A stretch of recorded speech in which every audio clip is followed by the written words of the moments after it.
Okay, what's up?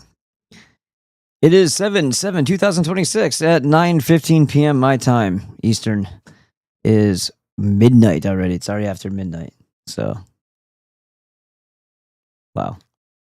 It's a bit late here to get started, but it is what it is. And we are here. And that is there. If anyone wants to use it, it's right there. That already happened just now? Is that just now? Jesus. I don't know if that was. Let's see. Let's get into it today. We have um a couple things to go over. I can never get this centered right because the way it rolls. Be nice. It's either too high or it's too low. It's whatever. Anyway, the tech shitification has been seen and felt and witnessed firsthand. So felt I should discuss it a little bit because there's nothing. The update does not mean upgrade. It does not mean improvement. Upgrade does not mean improvement either. And that's kind of a false advertising in and of itself. But an update is not an upgrade. And when they change the way they do things,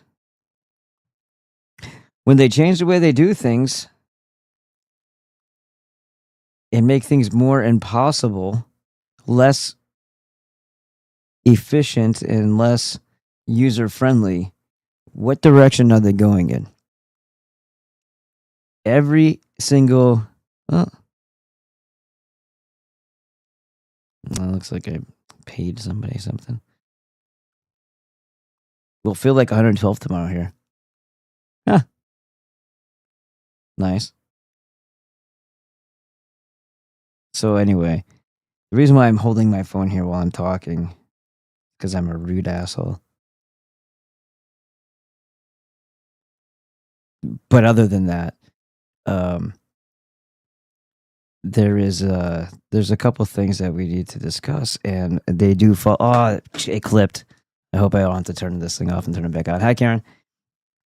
So when I had my other phone break, the touchscreen was already lifting up, like off of the camera, and I think it might have been from being in my pocket when I was doing all those walk and talks when it was hot out. Could have been dropped in one of those times when I was doing the walk and talks too. I think that did happen once, but I didn't. I noticed it later on that it was like separating, but it was like lifting up. It was like the Titanic tipping in the ocean, right? But it was, you could push it down, but everything worked except it made a little ring because it was raising itself above where the camera is.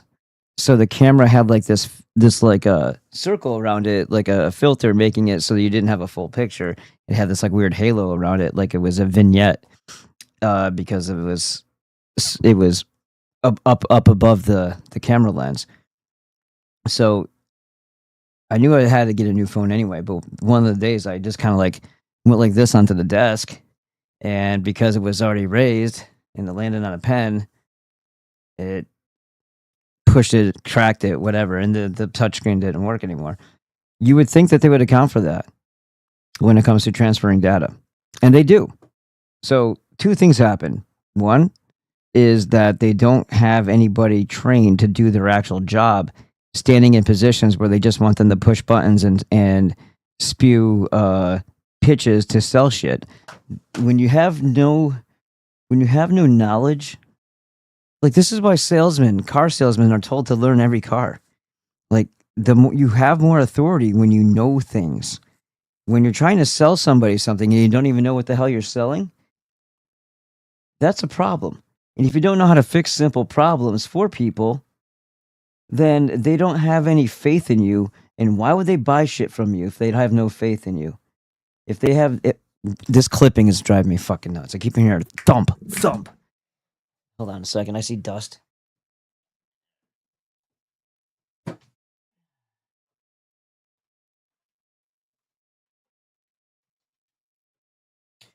Ah, Jesus. Now it's more. Hold on. Guess that'll do for now. So,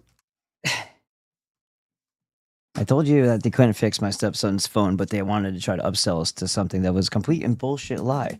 What they're saying is that in an effort to try to upsell us into a T-Mobile plan, which is for the same reason why I don't have Verizon, is that I don't want to spend $300 and $400 a month for 4 lines.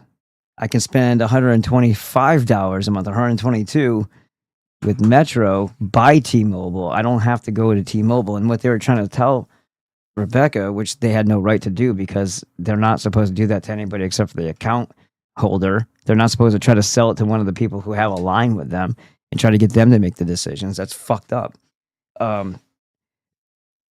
They were trying to sell us on the idea that Metro's going all the way away and that T-Mobile, blah, blah, blah, 5-year lock at this rate and it'll actually be cheaper, blah, blah, blah. And then there's all these fees and taxes and all this other stuff. So your bill ends up becoming, base rate this, but it actually, double what you were paying or more. And then also they're like, oh, and you get $2,000 worth of free phones. Like, bullshit. And I was like, if that's the case, then how much is the monthly going to actually be if that's true? So it was all a bunch of bullshit they were trying to sell them. So not trustworthy people, don't know how to fix simple problems, goes to another store, and they figure out that some asshole, hacker or someone at a store decided to, wedge somebody in a deal in order to make a sale and get a commission. But what they did was they reassigned my stepson's virtual SIM to some other person's device. Pieces of shit. So one day it just stopped working. And he went in to have it, the first idiots couldn't do anything about it, but they're trying to upsell, goes to another store in a different location and they fix it. Done. And they're like, oh yeah, but we can do this and help you. In the meantime, I guess you're fucked because I don't know what I'm doing. Well, the same thing happened when I went to the store to try to get my phone fixed. It didn't have a screen anymore that you could touch. And it started crazily, kept dialing Rebecca's number over and over and over again. And it was twitching out. Like, you can't touch the screen and have it actually respond. But because it was pressed down in certain ways, it would start fucking tripping out and like opening apps, closing apps, playing videos, and then making phone calls. And I kept on calling Rebecca one day. So I threw it on the ground multiple times until I could get the screen off and rip the whole fucking thing off. Because I didn't need it to keep calling her. And I couldn't I couldn't shut it down because you can't hold the side button down and then have to touch the screen in order to turn it off. Pretty fucking retarded way to do it if your screen's ever broken, right? So then I get to the point where I said, screw Yuma. When I go to San Diego, I'll get this thing and I'll get this thing going. So the phone's already fucked by then. There's no screen on it, but I'm like, people in the past have been able to just put the two phones together and they can get the information off so we don't have to do all the bullshit, right? He's like, yeah, well, I don't know how to do that. Text can do that. And I said, make sure you don't change anything on my phone. We're just swapping my phone to another, phone number to another device. Don't change anything about my account. And he's like, oh, he's trying to do this other thing. And he's like, well, so that way we'll do that. So let me try this other way. And so we had to contact Rebecca to send back a freaking a 4-digit code. And I'm like, what would happen if I didn't have other people on my account? So that doesn't make sense that you had to send somebody else a passcode PIN to read back to you. Well, he says, well, your phone would be broken. I said, that can happen. That's a scenario that would happen. So at what point would you, what would you do in that situation? This doesn't make sense. So like, well, then we would have to reassign a whole new PIN. I'm like, I've been with this company for 14 years. I've had my phone completely decimated multiple times.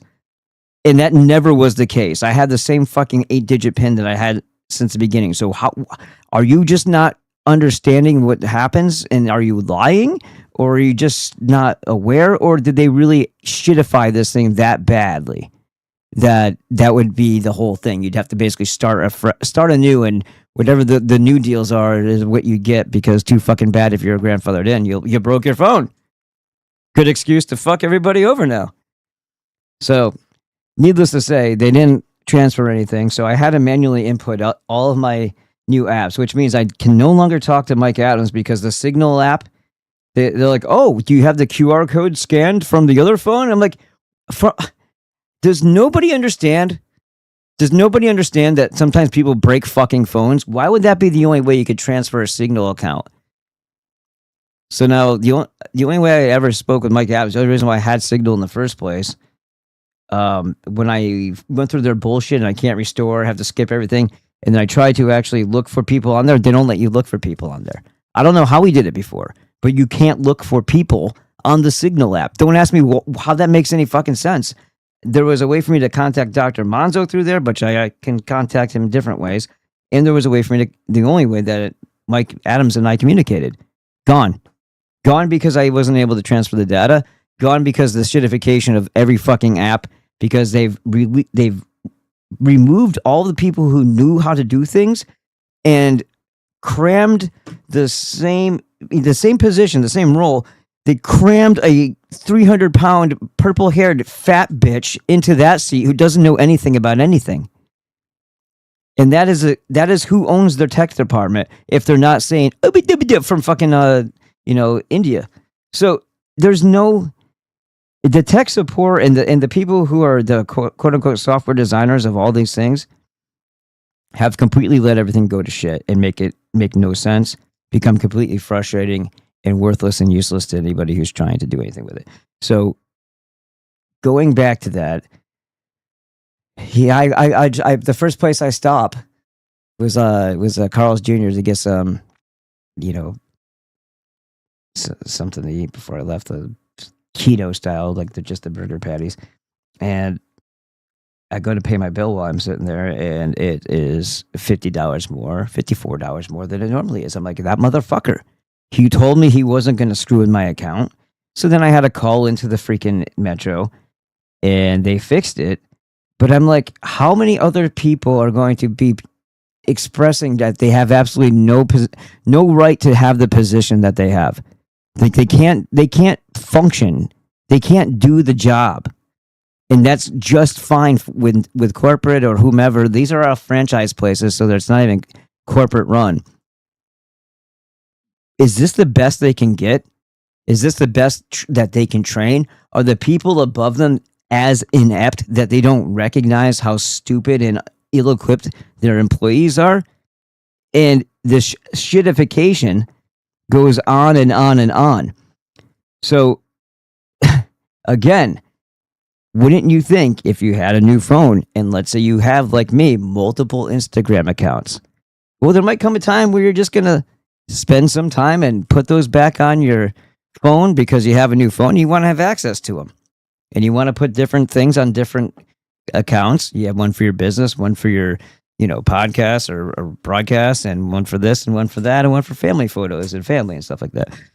Whatever the case may be, you should be able to put them on your phone without having it lock you out of your main account and then perma-lock you out of it, my hot sauce account, just because fuck me.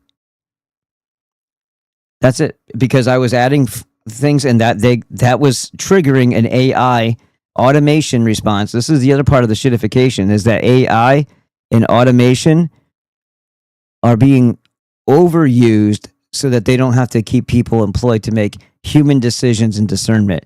And if you've ever spent any time utilizing GPT or Gemini, you know goddamn well that they just blow smoke and bullshit at you. And when you catch them being inaccurate and you say it, they say, oh yeah, you're right. And then they give you an answer. And that's also half wrong. And then you tell them again, and you have to train it and refine it to let it until it stops trying to lie to you. It's not that it doesn't have the information, because it spits out the actual answer eventually. So you can't navigate anything through that. And you have to look at every little thing. So if you're asking, how do I fix something? Even then, even if it's not like some, tell me the truth about history or tell me the truth about this medicine or whatever. It doesn't have to be about guarded information. It can just be simple stuff, and it'll tell you the wrong thing. Like just now when I had to scan a document and my new computer doesn't have the Epson bullshit on it, I had to go to the old computer and scan the document and then email it to myself so that I could open it up on the new computer and send it to the place I had to fucking scan it to because I filled out a form for a farmer's market. Like, it took me all fucking day to get a simple task accomplished. Took me the entire fucking day. The entire day. She wanted to use Instagram and Facebook. Facebook wouldn't let me connect with Messenger. I couldn't connect with Messenger from my phone.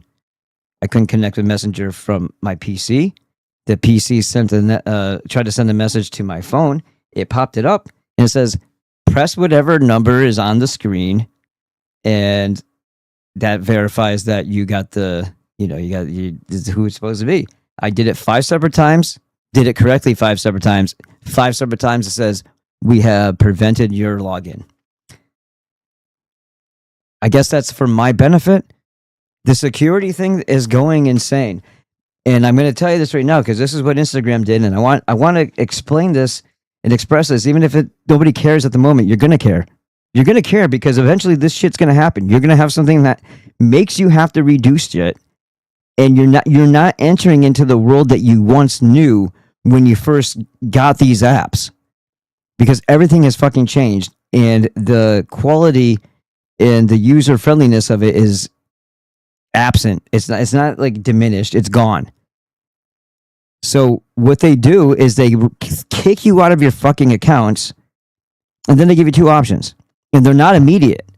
So one is send a message to 2 of your friends who can verify who you are. That's a little fucking weird.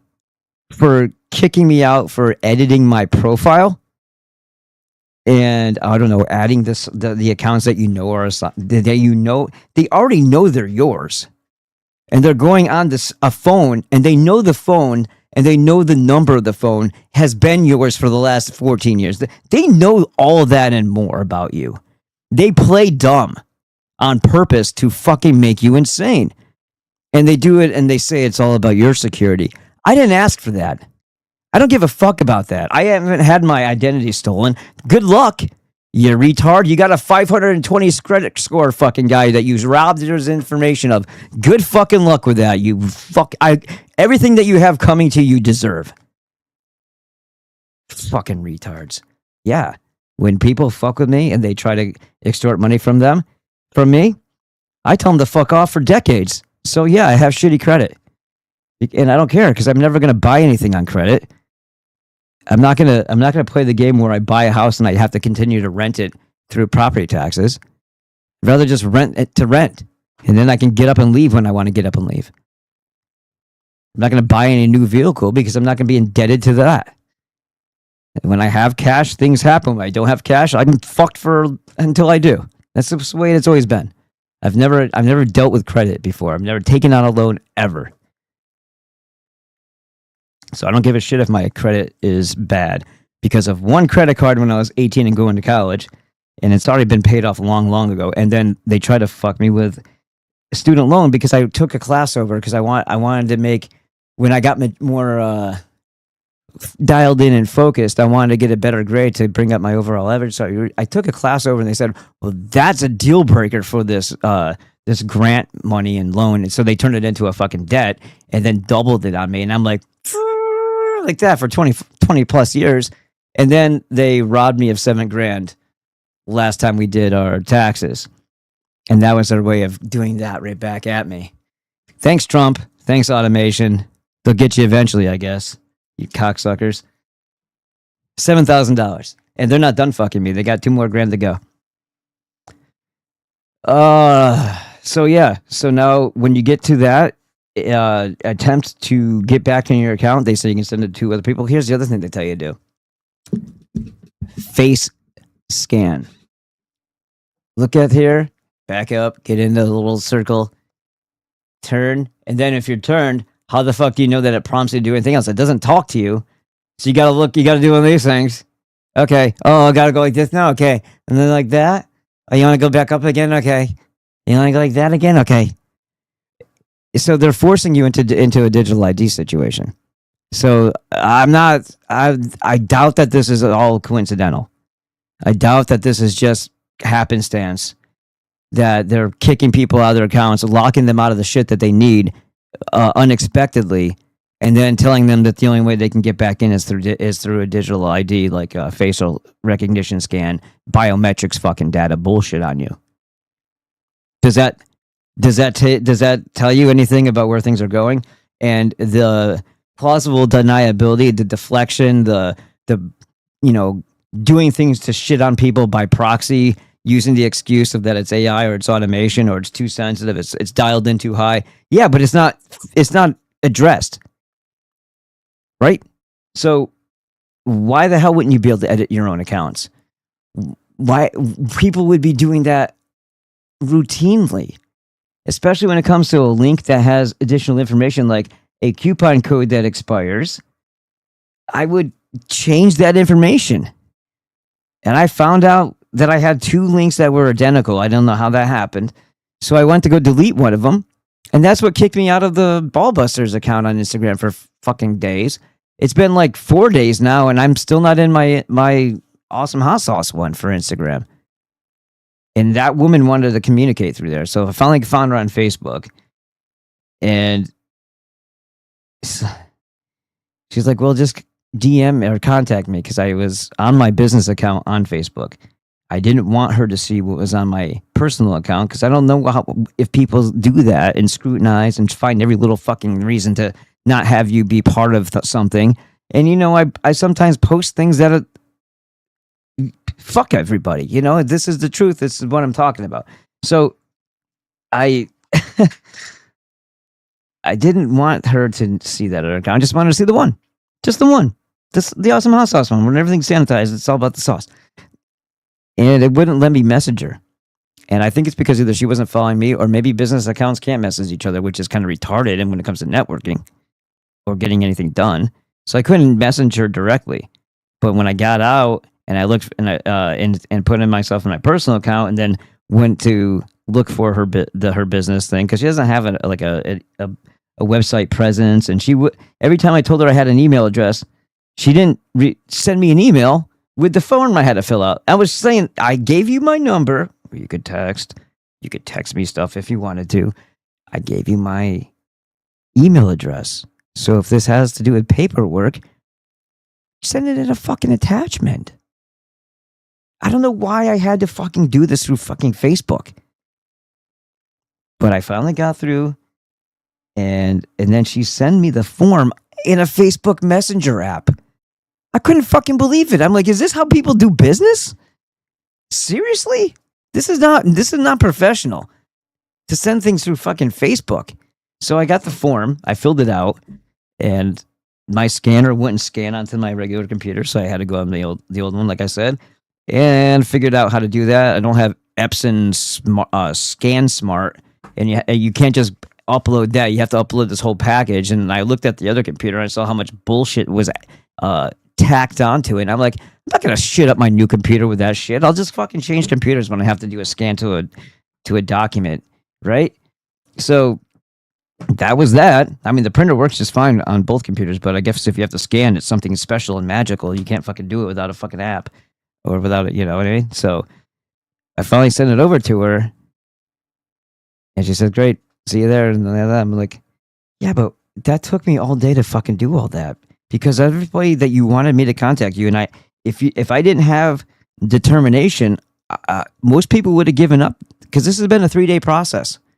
Friday was the day that I spoke with her. The very next day, I started trying to get her the information. I sent her the messages on that Saturday with all my information through Instagram. A moment later, I was locked out of it. So I didn't have any way of knowing if she contacted me. She did say she did when I finally was able to reach her on Facebook. And then I couldn't. She's like, well, DM me. And it took me for fucking half another day fucking to figure out I couldn't DM her with my business account open. Why is everything so fucking gay and stupid and irrational and illogical and unreasonable? And when they kick you out because of their mistake, you have to prove that you're you? Fuck that, man. It's guilty until proven innocent. And you know what? We might as well just get on the topic. Isn't she pretty? We might just get on the topic that you're guilty until proven innocent always, and that everything that you say and do can and will be held against you. And that goes for not just the police and any interaction with them, so you always shut up. I'm talking about here. Since I'm already fucked, I'm just going to go ride it off the fucking cliff like Thelma and Louise. But for most people, it's better to say nothing ever on the internet, because all that shit is going to come at you. It's just a matter of when. It's just a matter of when. I think we all know that. I think most of us have made peace with that. Most of us have loaded whatever magazines that we got and maybe bought a few more. We're gonna ride it out, right? And that won't matter because there'll be several drones, some other type of fucking energy weapon burn you alive in your house, and you won't ever be able to fire a shot off. It doesn't matter. It's just what it is. At least you're gonna go down defiant. The whole point is to have a spirit of defiance all the way down, because right is always right and wrong is always wrong. And you can't be made afraid to point that out. No matter what the fuck the consequences are, all the better. Because if the consequences are severe for being truthful and righteous, then you know who the enemy is that is doing that to you. And that is a worthy battle. Because you should always be in opposition to something as evil as that.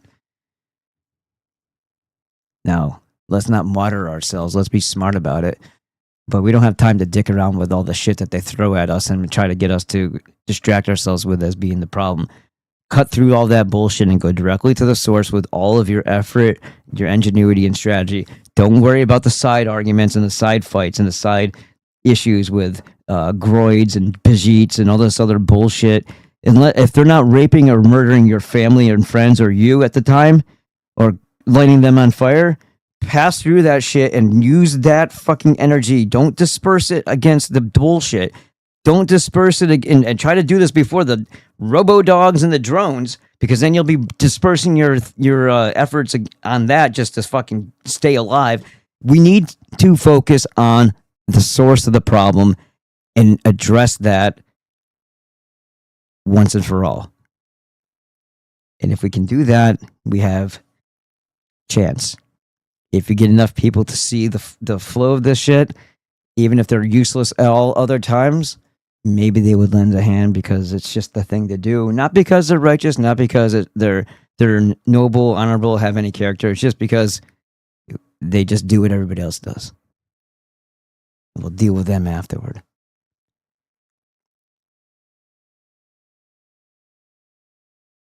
Let's see.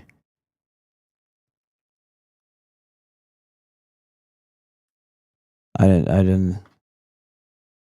not even looking at this. Let's see, Rumble. Most people, I don't think anybody can really do anything right now, Karen.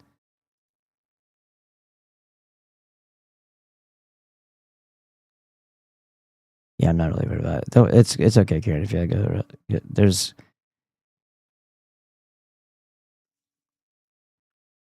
let's see.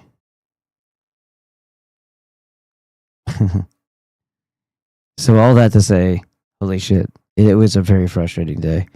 I am the Al Pacino in that picture, except he was Satan in that Devil's Advocate movie. But it's funny how I notice I put two J's, two Oives, Shatner and Osborne there. Just they calmly watch and they take it all in, and they have their withholding and holding back their glee at watching us fucking implode and explode because of all the bullshit that they've created to make things miserable for us. And that's a cartoon dick from Johnny Dangerously. Those are the balls, and that's basically what they're waving in our face every day. I have to get this clipping to stop because I'm gonna punch something if I don't. So just stand by. It's gonna be silent. I can't play anything in between because it all goes to the board. So just give it a couple seconds and then I'll restart it here. 10-second power down, 10-second power up. Give it big, basically. And off.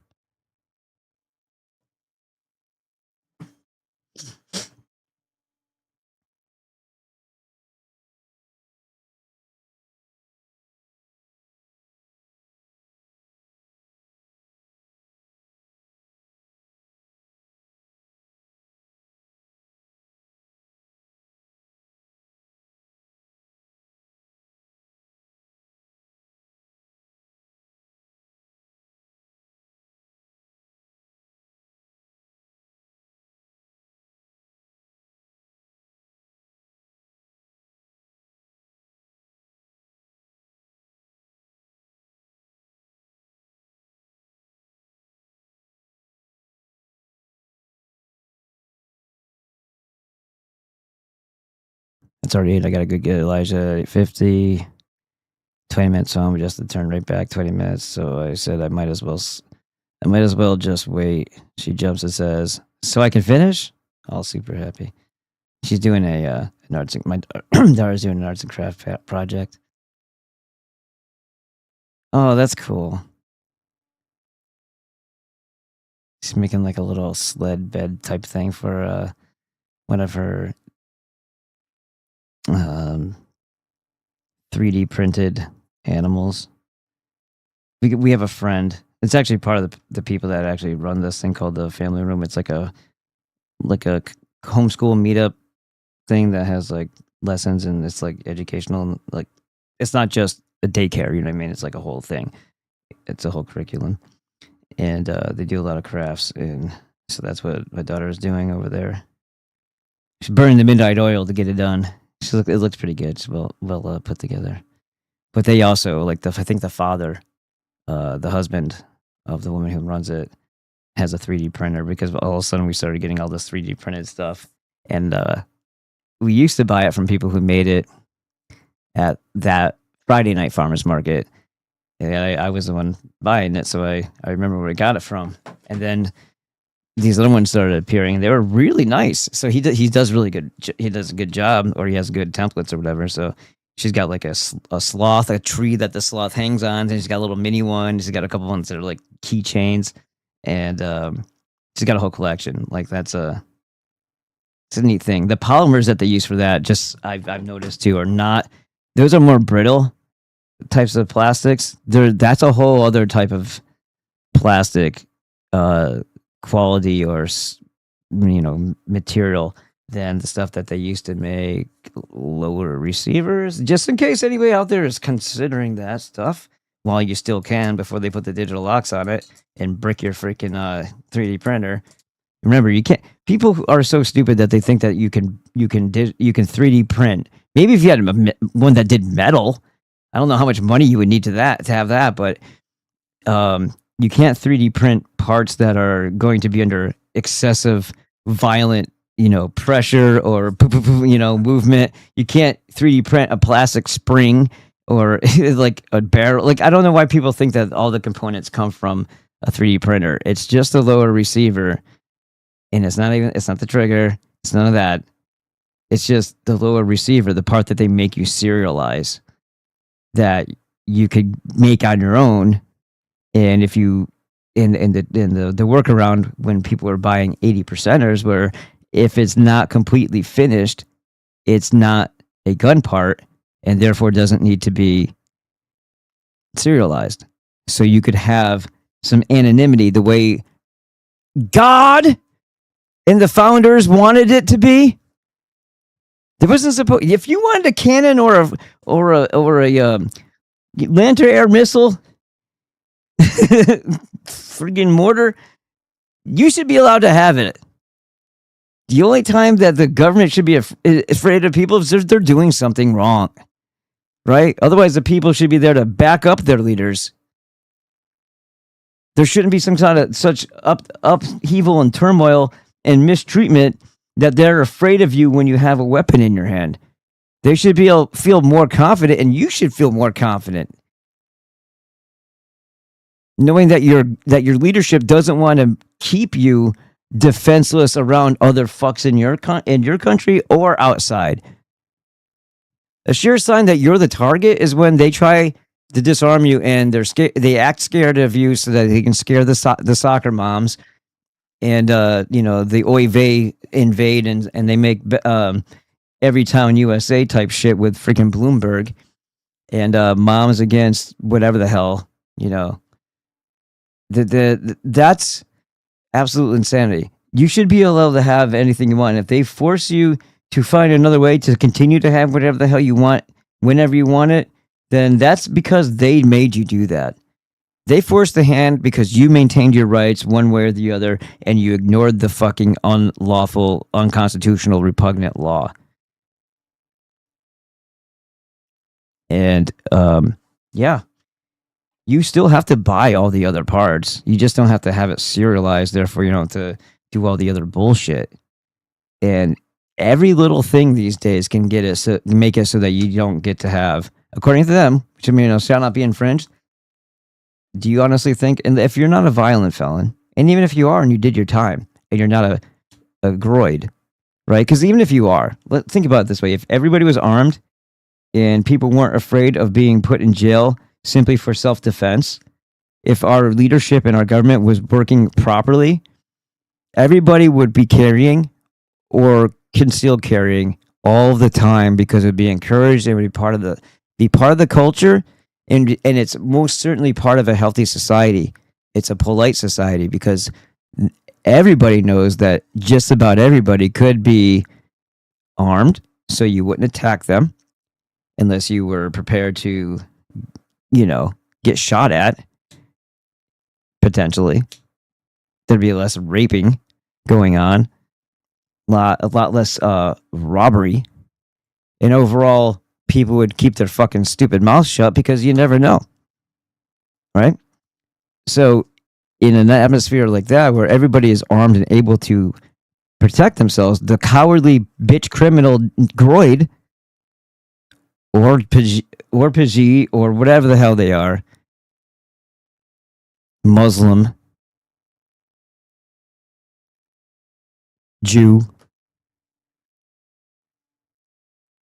it doesn't work for them in a society that nobility, character, honor, respect. Gun control is a cultural. It's a skill. It's a cultural thing. It's a value. It's a virtue. It's something that it's a whole mindset of respect of the tool. You never do stupid things with it. It's respect of the tool. If you have that taught to you, you are much more safe with one than you would ever be without one. And other people around you should fear not. They should feel confident knowing that someone who has this level of respect for the tool is the one that's holding it, and that they should feel, again, more secure around you, and they should also be encouraged to be carrying along with you. And in a world like that, does it matter if a felon comes out and is still allowed his right to defend himself? If he uses it in any other way, he's going to get a hole in him. The fact that he actually made it to jail the first time is a miracle, because if he was doing something violent then, knowing the society is full of armed people who are allowed, without having to fear for being put in jail for doing the right thing, to act as the justice system, the peacekeepers, the peace officers, they wouldn't have made it in the first place to be a felon. They would never got there.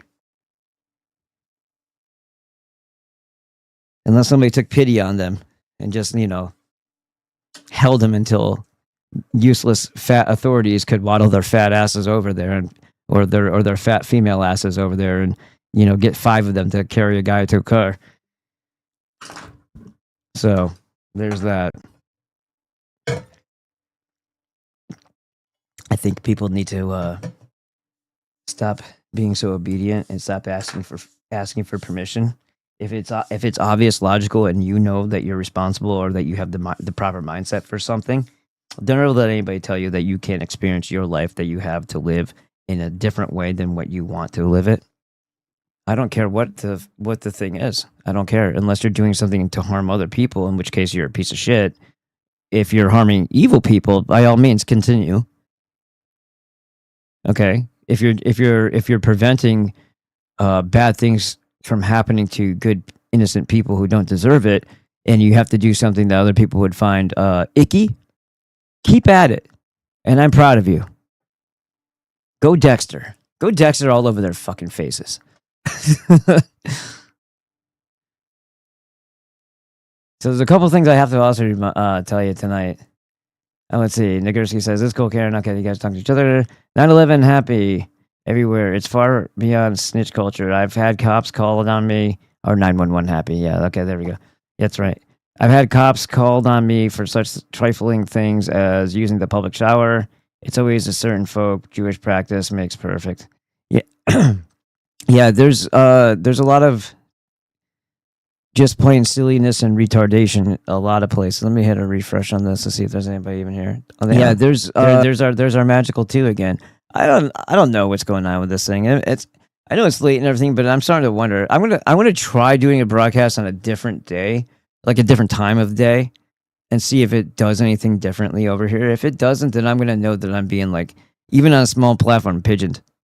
You know, I'm in a little cage. Yeah. I mean, it could just be the site too. I actually caught some of Paul's the other day. Was it Saturday? Maybe, I don't know. Maybe it was Saturday. I took a couple of screenshots. You know, I see the imitators, and the imitators are the things are those who I have the biggest problem with. It's not so much him, because he has a more. It's not intellectual, but it kind of is. It's more of a coming from a good place, good nature. Hey, attempts to get through when it's appropriate to some people, when it's fucking hopeless and they've proven that they don't want to know anything. He then will fucking be insulting and tell them off, whatever. And the way he goes about things, he's still presenting information to them that they don't seem to know yet. And I think that's providing a value and a service to the public. I can't say that holds true with everybody who mimics him, because there's a lot of imitators on this site here, and a lot of them are just belligerent, and they're playing very hard into the stereotype. And they're not doing us any favors when it comes to what the media and the news tell, and your if they made it to college professor tells you that we're inherently this thing, and that we're just these really empirical fucking. It's all the Jew sins or misdeeds, or of course, because they do it under the guise of British or Dutch East India. Yeah, they're nothing. There's nothing Dutch or British about that, or about any of the imperialism. That was bank expansionism called British imperialism.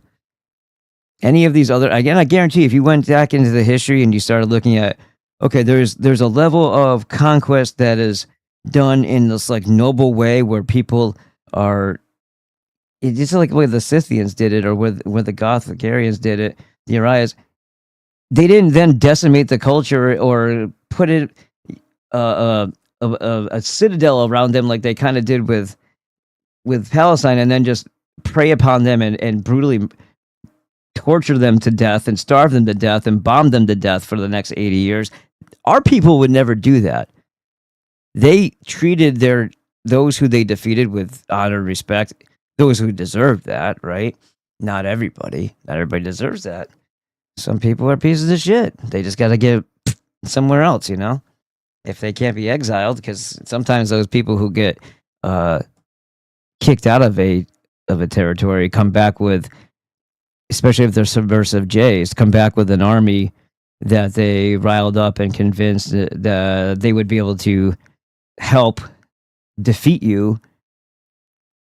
It's not a good thing. You don't want that to happen. So if sometimes when you let them go, you gotta back of the head of, and they can fall in the tall grass, whatever.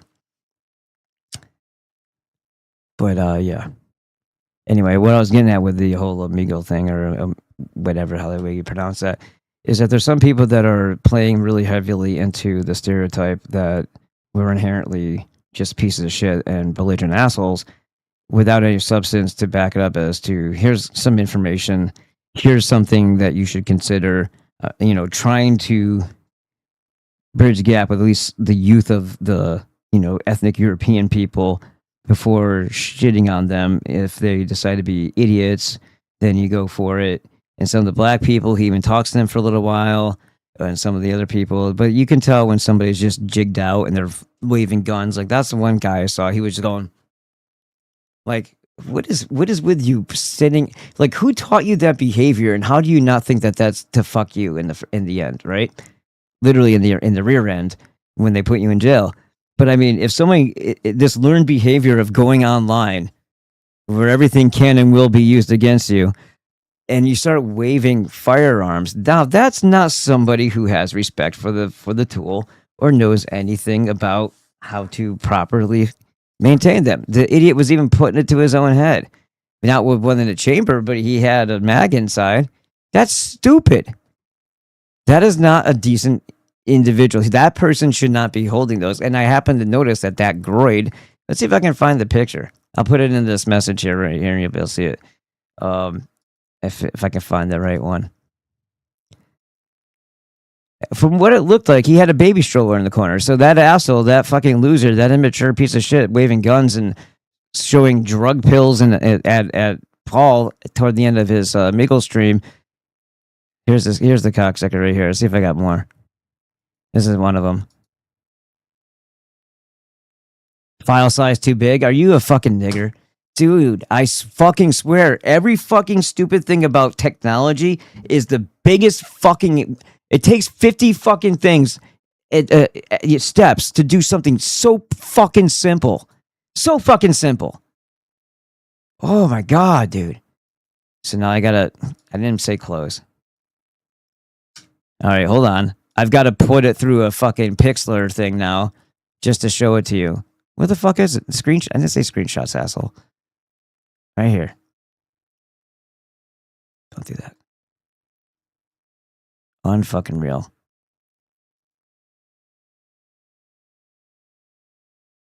Oh my God. Yeah, I'll see if I can zoom it in now that I have to reshape it and resize it anyway. Let's see. Fucking faggots. Let's see. You're not gonna see everything here. It's just gonna cut out some of the stuff. But you'll see this fucking... He looks like a black cholo or something. It's hard to tell with the nappiness of the hair. But you'll see it in a second. Let me just crank it up.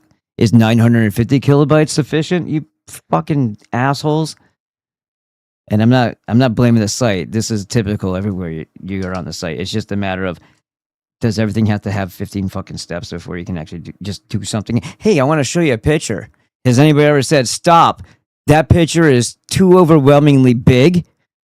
You need to do all these other things before it's to my liking, before I'll even look at it. That's an asshole, right? If somebody said it to you, you'd be like, you know what? Fuck you. It's not worth it. It's not worth it.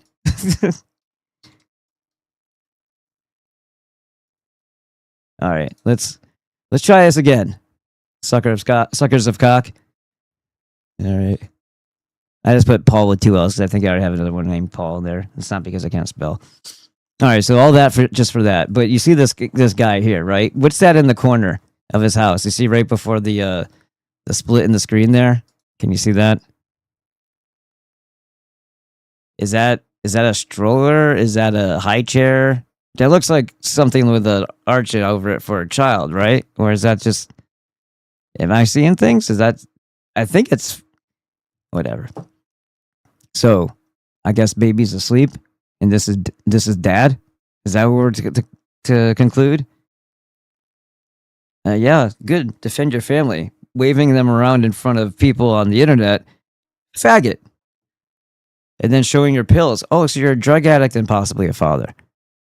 I hope none of those pills ever drop on the floor. Knowing junkies, though, they wouldn't stay there very long, and they count every little thing. So don't you worry. That's like saying leftover crack.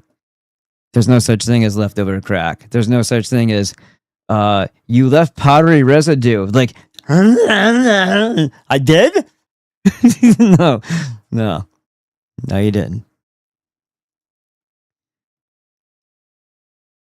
There it is. That is not a good example of somebody who respects and appreciates and understands how to use the tool. He's got his fingers curled too deeply in there. That should be off to the side, right? Should be touching the side. If I was an asshole, I would show you, but I'm not going to. But you understand how to hold, right? and finger curled. There's a mag inside just because he didn't chamber one. Still not proper way of using it. And then I guess I didn't get it. I didn't get the snapshot when he was pointing it at his own head. And Paul was like, yeah, go ahead, do it, please. Please do. This kid needs attention, I guess. But my point was that it was good to see, in a sense, like, you know, Paul is definitely does things differently, and he did well. I shouldn't say differently. He does things Paul's way. Other people who mimic, they don't hold up the standard of the good human being who is Paul. Oh wait, hold on, I got it. I got to open this one in a gateway too, though. Hold on. I gotta do this again. I found one where he's putting the guns. So you guys, there's no, like, it's so ridiculous. It's hard to believe that this happened, but it did. So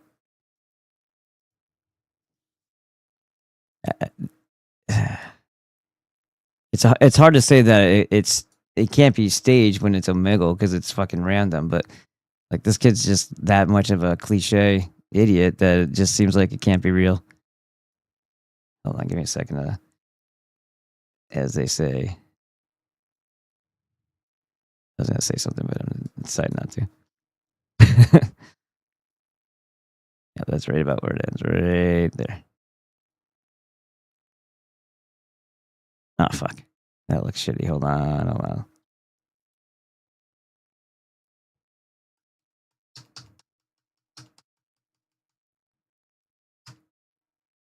Yeah, that's better. Nah, it's better. Okay, you'll see this next one here too. Paul with 3 L's now.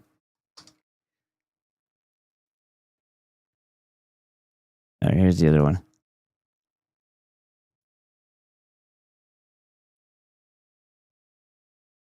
Don't tell me. There's gotta be a burger. All right, there we go. So now you have this kid. So there's mags inside. They're full. You didn't chamber one, but still, you don't do this. This is not showing a good example to others. This isn't helpful or beneficial. It doesn't make you a badass. It makes you look like the retard that you are. And I don't know, looking at that, the thick hair, I think that the Mexicanas have a lot of Sephardic or whatever type of blood in them anyway because of the conquistadores. So I think there's a little bit of Oive in them. But yeah, I'm guessing this person is more Latino, right? More cholo than yeah. That's what I see. I don't know. Which one's the weird one, right? The guy wearing the makeup or the person putting 2 guns to their head and at their temples? You know what I mean?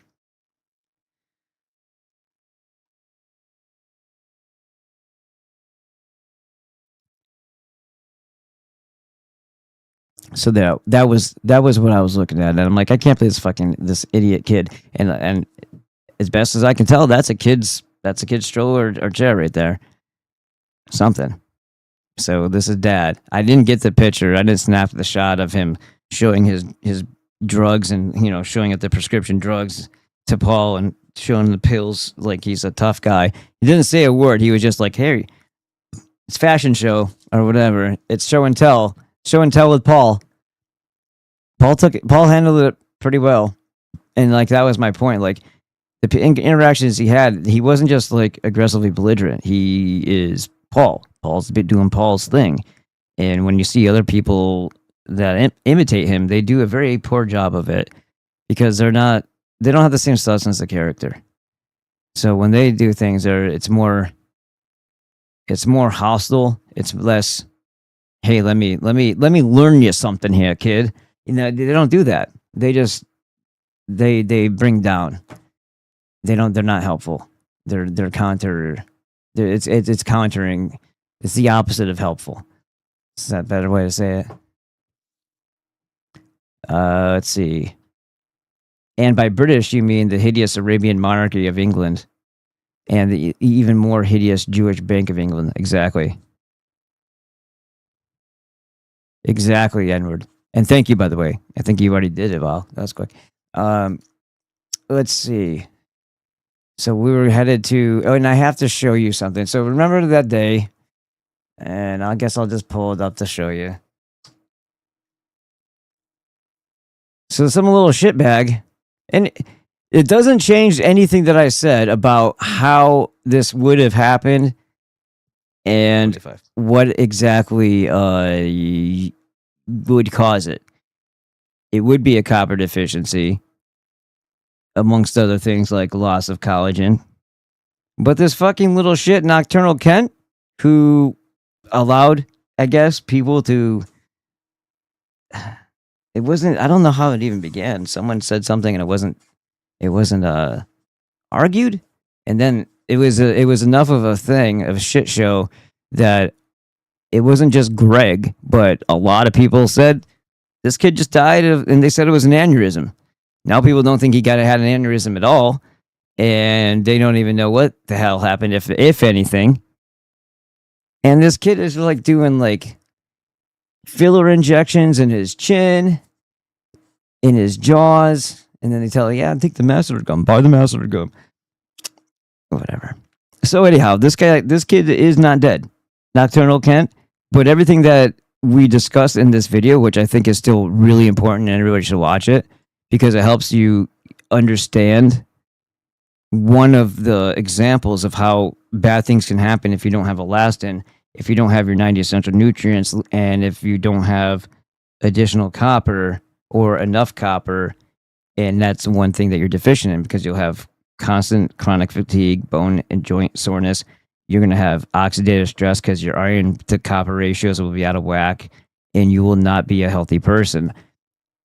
And this is we started talking about this prior to going into the whole thing what happens with Ozempic, where it stops you from absorbing anything because it just basically shuts down your ability to process food. So whatever's in your gut stays there, whatever's in there just power down.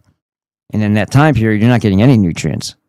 And if you keep on jacking yourself with it, because it's supposed to be a weekly dose, I guess maybe you could say that toward the right around when you're about to shoot yourself again, things just start to get a little bit more stabilized, and some of the stuff starts flowing through you. But people waste away, as we saw with Kelly Osbourne. Muscle deterioration. Muscle is important for survival, and he actually did a video on this. He gets a lot of other things wrong, and he always leans on polyform. He leans on the allopathic mindset of things, where I can show you that that's incorrect. And he never talks about the nutrients, which is another thing that is because he leans too heavily on the allopathic thing, that you need a drug, you need a steroid, you need an HRT, a TRT, a this RT. Stay away from that cholesterol. He says all the wrong things on that way, but he doesn't mean poor. He means well, but when somebody means well and they're wrong and they're obnoxiously arrogant about it, that's when you're an asshole. And every once in a while, he's an asshole. So anyway, he just put out a video today, and it's a couple of different things, right? First of all, Connor Murphy is dead. He died. He drowned apparently in Thailand. Connor Murphy was another influencer. He got a little wacky. It's like one of those things where he says you can't polish a turd. Well, people might think that they're enlightened, even if they are a Heilig, if they have access to drugs. So it could go two different ways. You could have been somewhere in the ballpark range of being a real boy, but not quite. So it's even more confusing when you have a mind-expanding drug, because there wasn't much there to expand. So then you start making these wrong conclusions about stuff. And you might also start thinking that you're something that you aren't, because you think that you're a special boy. And nothing could be further from the truth. Well, I think that's kind of what happened to Connor. He went off a little wacky after ayahuasca and all this other stuff, but I don't think that's where it started. I think he had just the nature of his channel in the first place, of like, I'm going to walk around without my shirt and do shirt tricks. It was such a lame, ignorant, stupid thing that was so simple and retarded that I think even though he made money and a name for himself doing this dumb shit because he was a roided up, young kid and with a good physique, I think he ended up being disgusted with himself about the simplicity and the stupidity of it and how the clapping seals only wanted more of the same bullshit from him. So he started getting resentful and alienating his audience on purpose. So the more drastic and dramatic he could be about saying "fuck you," you don't put me in a box and tell me how how to behave. I think that actually was what spurred on the kookiness, and then he just took it to a whole other level. And then that might have been a spiraling out of control, like traumas, mental illness type of thing that just got awakened. So where was I? I had that. This. No, this is. I have to go into YouTube for it.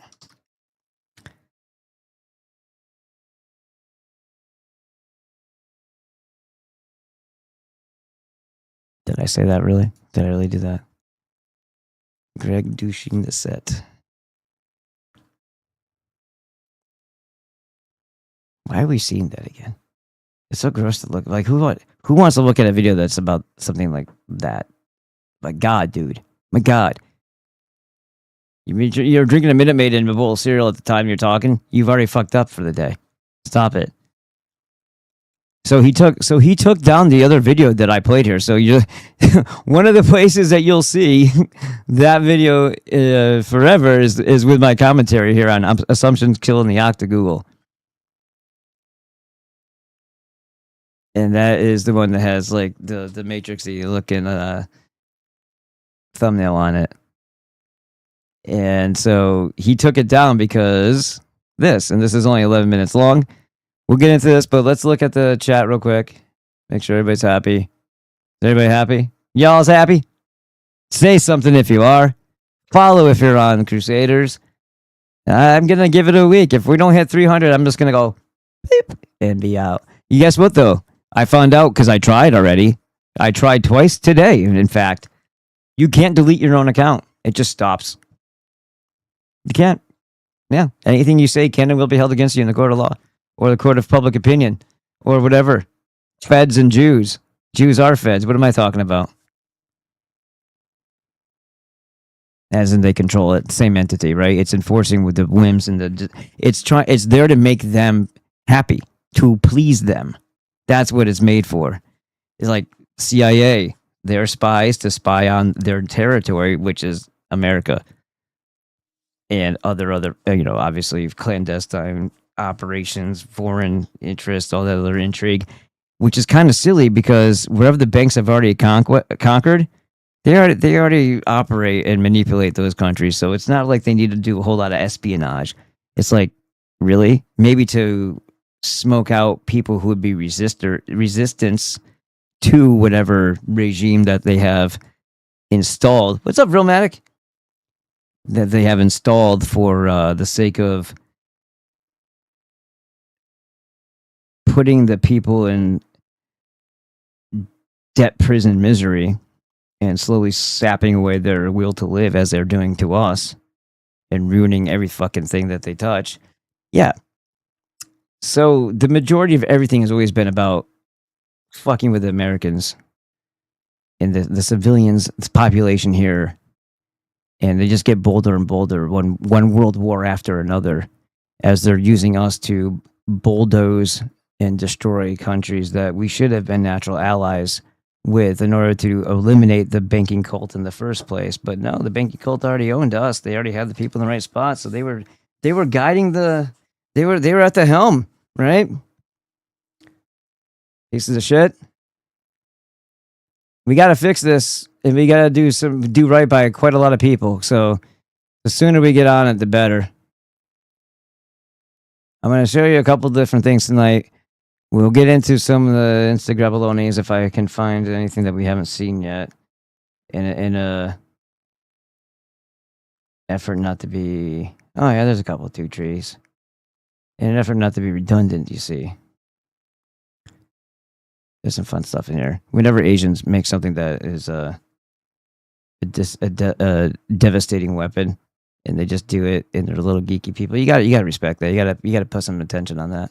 Coach Greg. All right, so remember, regardless of the fact that this kid's a lying sack of shit, piece of shit, who basically faked his own demise, Nocturnal Kent here, this fucking faggot guy, it does not change the fact that if aneurysms do occur, that the mechanism that I was referring to is in fact still legitimately the way it happens.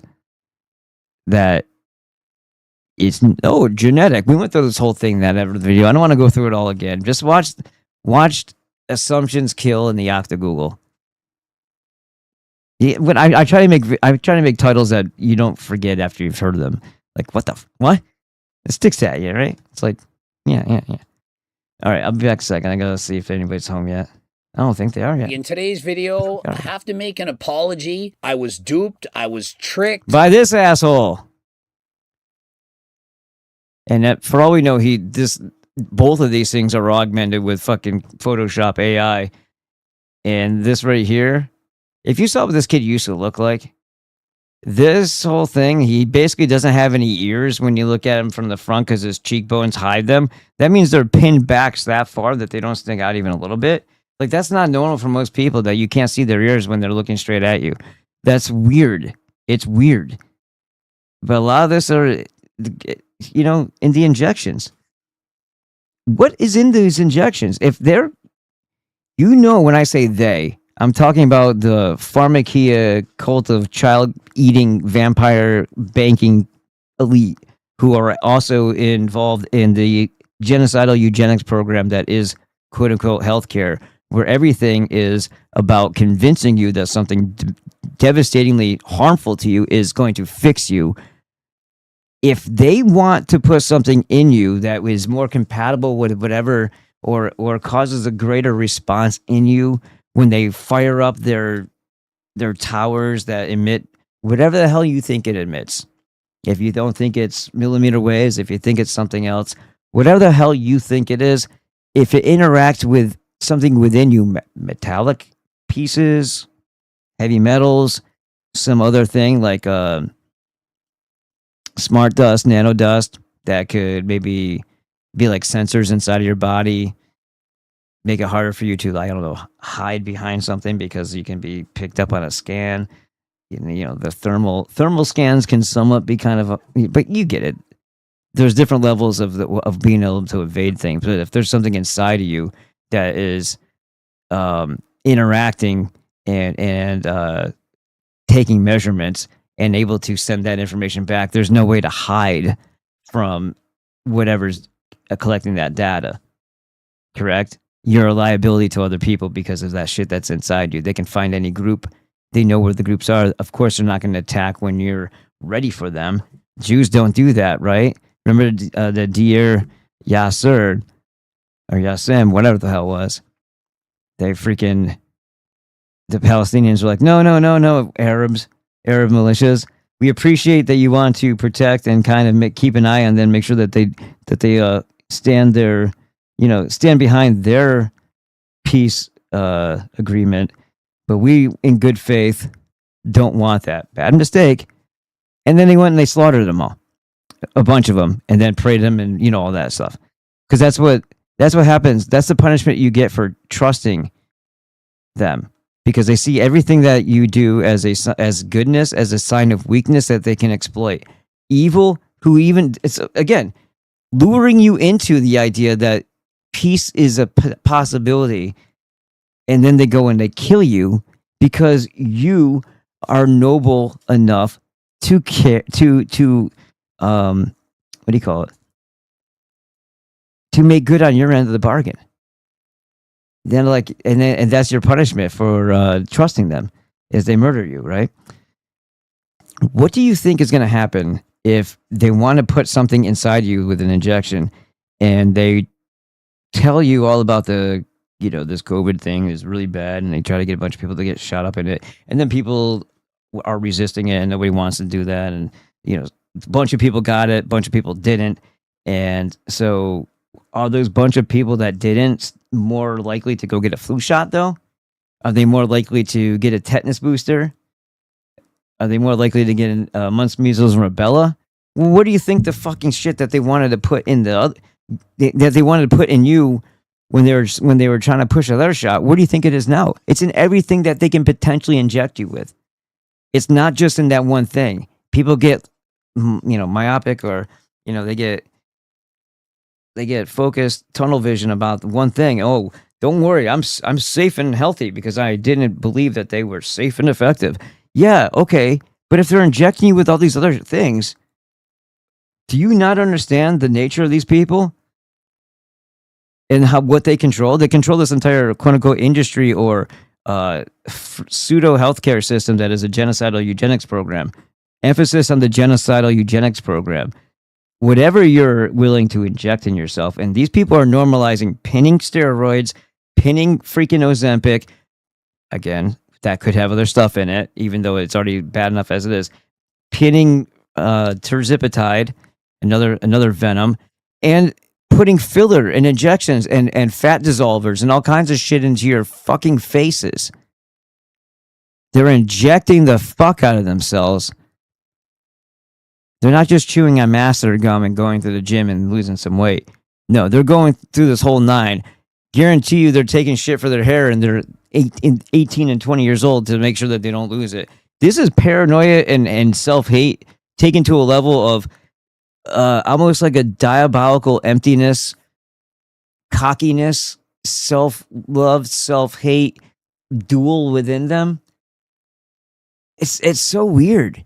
It's really a cracked individual with absolutely no true human emotions, because if they had a conscience, they wouldn't be able to live with some of the things that they've done and said, or some of the stunts that they pulled. I take in case in point clavicular. I think Andrew Janik might actually be a little bit more of an actual human being. Andrew Janik seems like he is very articulate when he's not playing the dumb jock role on an IRL. He seems, unless he's using AI to speak all the time or to write his stuff, he seems very, very articulate. And I honestly would assume that might be partially him, even if there's a potential for it to be AI. I don't see anyone else having the type of moral, like the people who are doing this looks maxing thing. It takes a certain type of person in the first place. And everything that they do is about deception. Think about it. Reality handed them this set of cards, and they are trying to put a Chad mask on. Just because it's not an actual mask, they're injecting it, they're filling it up, they're chewing the gum to get the bigger muscle. I totally get that. Like when you saw Johnny Depp when he was younger, he just happened to have, I don't know, unless he was a chipmunk or he like to grind his teeth. He had the weird freaking masseter jawbone muscles or jaw muscles, and so did Skeet Ulrich, because they both looked like they came from the same egg. Everything they do is about self-deception, right? Or self-deception and to deceive others. So if it's not surprising that they would pull a stunt like this. And I think you'd have to be a certain type of person, not only self-hating, but also hating everyone else as well. Like you hate yourself, but you hate everybody else equally or more. And therefore you don't care when you're deceiving them. You don't care when you're taking their money. It's like the little kid that got picked on, and he's going to blame not just the people who picked on him, but the whole world. And their way of exacting revenge in their own lifetime is by becoming this Ken doll pseudo fraud Chad, and then suckering a bunch of people into thinking that they're some sort of guru because of their transformation, when all it is a bunch of injections of all kinds of shit. And like I said before, if it's being promoted in the mainstream, and you know who handles the mainstream media and what you are exposed to, and you know who funneled all the money to Clavicular and made him popular, you know what kind of people that they were. Oy vey. Remember that time he had a babble to something and the rabbi over the phone, and Next thing you know, he was monetized on Snapchat, and he's like, "That's like $7,000 a day."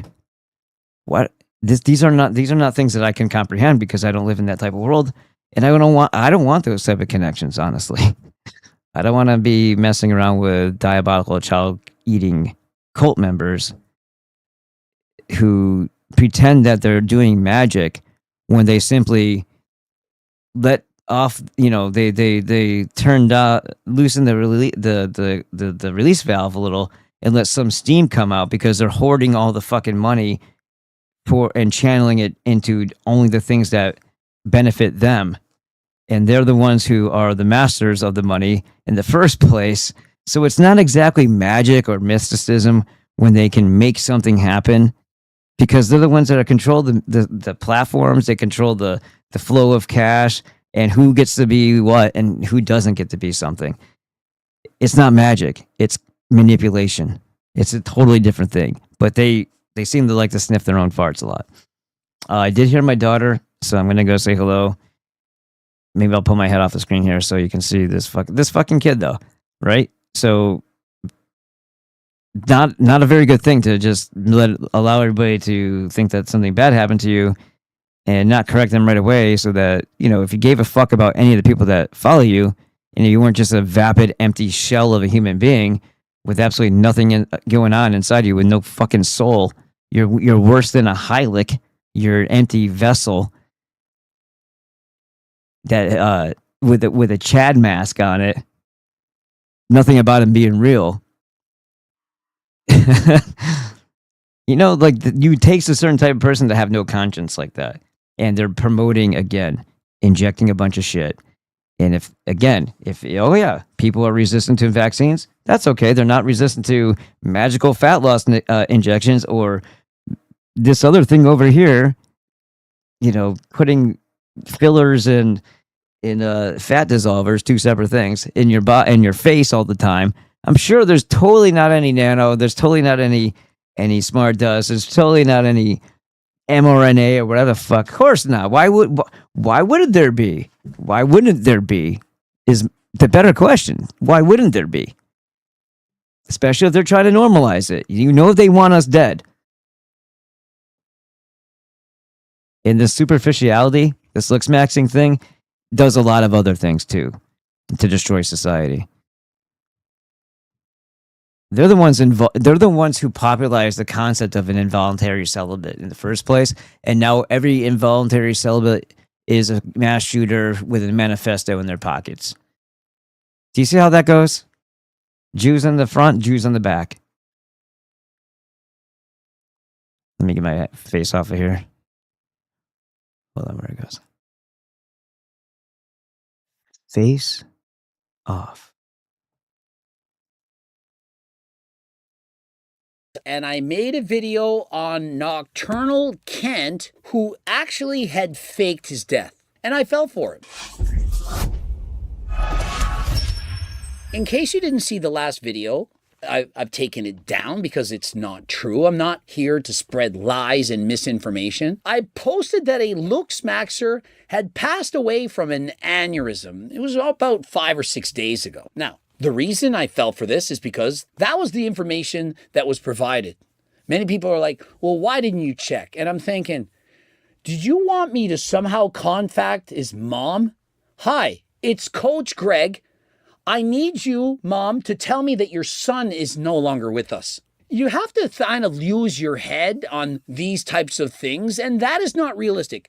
Androgenic posts, Kent, I barely ate or slept this past week. I kept checking my phone like it was going to give me answers it didn't have. Then the rumor started, brain aneurysm, hospital. I didn't want to believe it. I tried reaching out to family, anything to get some clarity. The not knowing was heavier than I expected. When I finally heard you were out, tears streamed down my face. And so you wanted me to somehow be capable of verifying his death when one of his best friends couldn't even reach out to him. What was I supposed to do? Hey, Nocturnal Kent, are you dead? I'm just going to wait until you answer, and then I'll respond in a video. How long did I have to wait until I decided that, no, he didn't just delete my message. He didn't just leave it unread, and that he was actually gone. I mean, think of it. Oh, yeah, Greg, I'm still alive. It's so stupid, the comments that some of you actually make. And so if you think that I'm bad, what about the person who's faking his death? Is that not a new low? And so he's essentially bragging about it. That is a new low. I mean, imagine faking your death so that you can feel better about yourself. Oh, I know. I want to create a story that I'm dead so that I can read how much the people that they miss me. Oh my God, he helped me so much. And remember, most people do not speak bad of the dead. They don't do that. And so do you really think that these are all honest, 100% renditions of what they really think about you? And so in today's video, we're going to find out what people really think about you. Superman could be me. The audacity of thinking that he's equal to Superman. Nocturnal Kent. You know, a guy who has impeccable morals, who only wants to save the world. And I want to do the same for others too. Does this guy actually think he's helping to save the world by helping teenagers to think that their faces aren't good enough? That they have to bone smash and eat a bunch of sugar added into their diets in order to ascend their jawlines and to look smacks, when in reality, he's photoshopping his face, making it look like he's more attractive than he really is for views, likes, and attention. I mean, this could be a Joey Swole video. Nocturnal Kent is an influencer who originally got popular for showing this before and after transformation and claims that he did it through eating sugar. Later, he was exposed for taking roids. I personally think his results came from filler, and also he photoshops, and it's been proven that he makes his befores look worse. He photoshopped himself with a black eye. Me taking the- And so essentially, a bunch of lies. Lied about the before, lied about the after, lied about steroids, lied about needing sugar to increase your bone density, to grow your bones out. And so the level of lows that people are willing to go through in order to get famous, it's through the roof. I mean, is this in fact worse than Larry Wheels? All the bullshit that Larry has done in order to be famous on Kick or whatever. Taking that exact same picture and overlaying it with a default black eye from Pixar. It's like nearly identical. And I think he photoshops his afters too. You can see him on interviews and he does not look like his photos. Yeah, I ascended. Look at my before and look at my after. You make the before worse and you make the after better. And then when you see him in real life, you're thinking, what is this guy? This is him? This is Nocturnal Kent? A bro is a 5. What are we even going on right now? And so, of course, Coach Greg appears. I made the video. Over 200,000 views. I was trying to be respectable, to be nice. And so I can't go too hard on him, despite the fact that this loser piece of shit was encouraging teenagers to ruin and disfigure themselves. Punching yourself in the face. You know, bone smashing. Adding in 400 grams of white sugar a day. What kind of kid needs to add in more sugar into their diets? They're already eating too much right now. Recently, there's this rumor going around that he had a brain aneurysm, and it's perpetuated by him, and a random account started posting about it. This is obviously just him or someone on an old.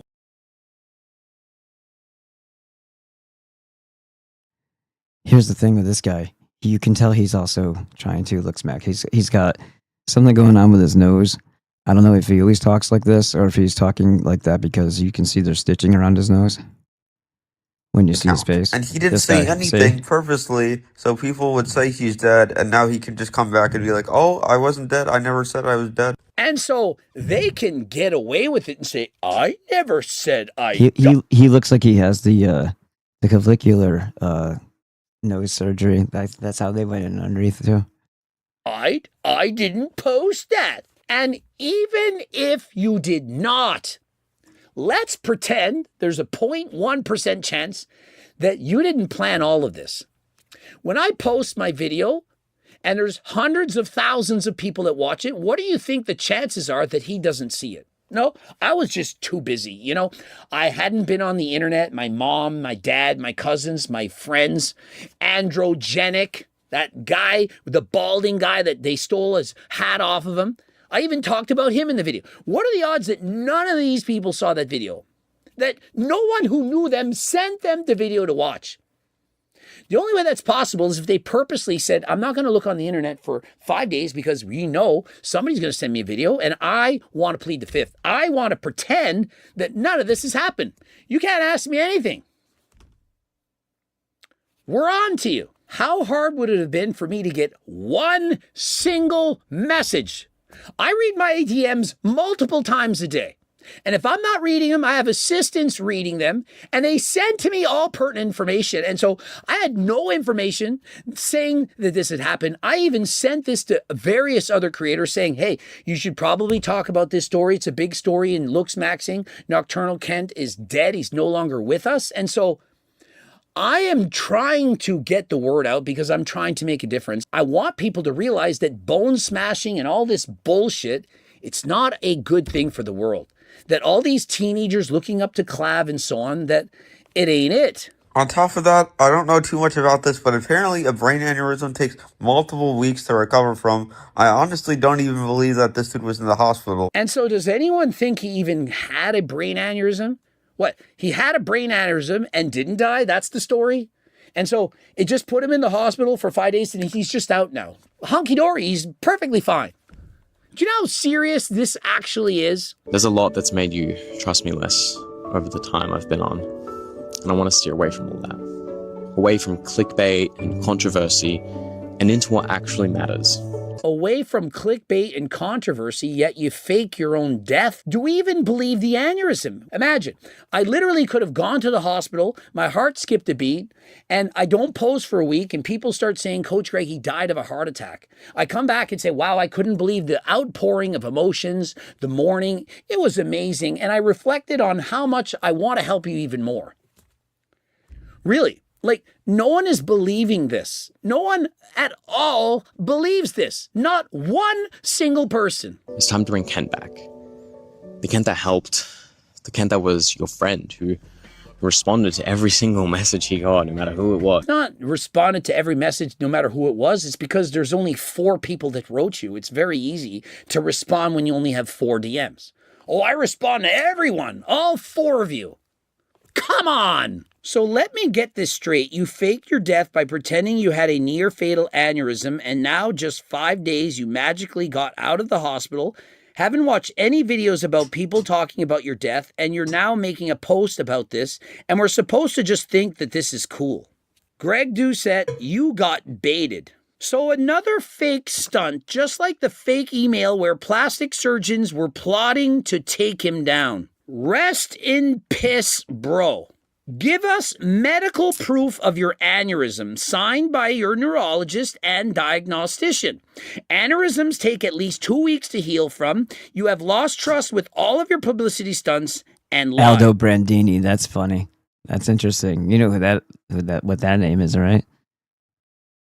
The people that are way up high in the occult wickedness and evil. They say they're on par or above tier level to the Rothschilds. And he's got max headroom there. That's pretty funny. And so one thing I know is that none of this would have happened had he been on Turk Builder Max. Oh, Jesus Christ. He wouldn't have to fake his death. He wouldn't have had to pretend to ascend from eating sugar. He would have literally ascended from using my supplements. At least this makes sense. And there's a money-back guarantee. How much more we got to go with this? Of sugar, the jelly berries, the apple juice, and the white sugar, who don't improve their jawlines, who simply instead become fat. Where's their money back guarantee? Do you give them their life back, the years you're taking off their life from being morbidly obese from eating all that sugar, or do you not even care? And so if you want to find out if you're still alive, you can... The rest of it's an advertisement for his bullshit, but you get the whole idea. So yeah. But let's go to the chat real quick. Why not really expand your mind? Okay, hold on. Let's go up higher. I didn't know you like cocks. Oh, that's funny. The Rockets. Asshole isn't here in Greg's voice. Yes, N-word. I love cocks, especially.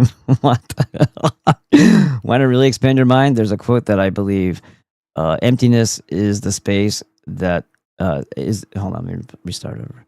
Emptiness is a space the self grows to fill. Yes. It just keeps getting easier for the silent. This is Nagurski. It just keeps getting easier for the silent killers. ODs on every block and annually. N-word. It's a couple of pros told me. At least I got one there. Whatever. That's nobody over here. All right. Well, I'll keep checking. So then, let me just start with this statement. You motherfuckers have an unhealthy relationship with death. So that's a good way to start this off. That was Connor. 6 days ago. That's his last YouTube video. Apparently ever. Should we just show you? I don't think we've ever actually done this one on the show. A day in the looks maxing life of mandibulus zygomitis.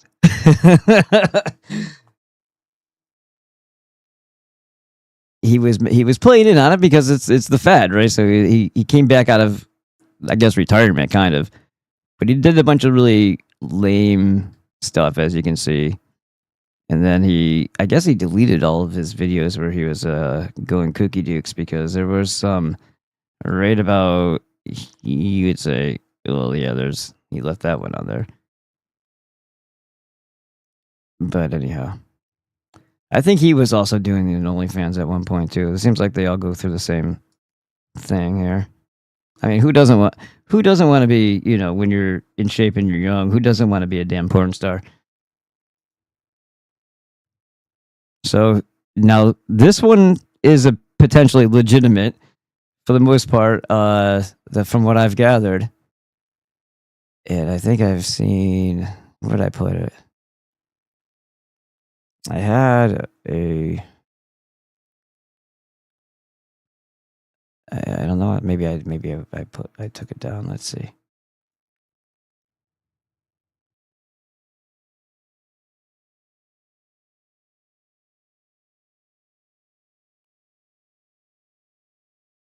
Let me see. Yes, Thai authorities recovered the body of a 32-year-old American fitness YouTuber, Connor Murphy, in a lake in the Samet Prakan province of Thailand, which is the upscale area where most locals, unless they're high society, don't live. It's more for the I guess you could call them expats, right? That go there with their cashola. The incident: witnesses and village workers recorded Murphy behaving erratically before entering the water, shouting and making praying movements. Police reported that he swam until exhausted and disappeared.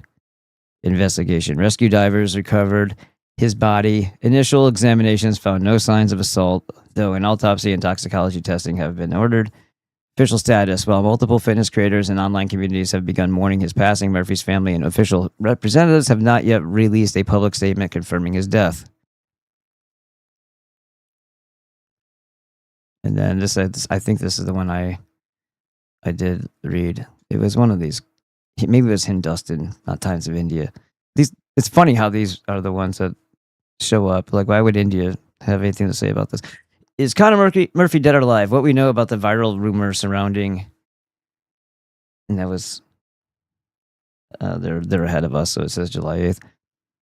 What we know about the viral rumor surrounding the YouTube bodybuilder. Rumors claiming fitness influencer Connor Murphy has died have spread widely across social media in July 2026, leaving many followers searching for answers. However, as of now, there has been no official confirmation of death for his family, but there is an update to that. And since then, there's the Hindustan Times, and I'm pretty sure this might have been the one I was reading before. Social media erupted on Tuesday, blah, blah, blah. The claim originated with a post on an X account of Bowtied Biohacker, an anonymous creator affiliated with the Bowtied Biohacking Collective, which provides news and updates on bodybuilding, nutrition, and supplements.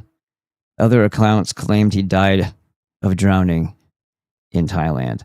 R.I.P. Connor Murphy. Thank you for all the laughs and top tier schizo posts. The account wrote, "You were a lot smarter than people realized. Enjoy some real divine protein shakes up there, King." Yeah, there's this whole thing where he was saying he was drinking it's sperm. R.I.P. Connor Murphy. I said that. Murphy, who has now let's see. Murphy, who now has over 300,000 followers on Instagram alone. Yeah, his channel is like 2 million on the YouTube. Rose to fame in 2016 with his fake shirt trick. See how you understand how like low brow, like dull senses. It's a trick. Ooh, the fake shirt trick. Ooh. Even as his death rumors spread, his social media shows that he posted a reel 4 days ago in which he put out a skit.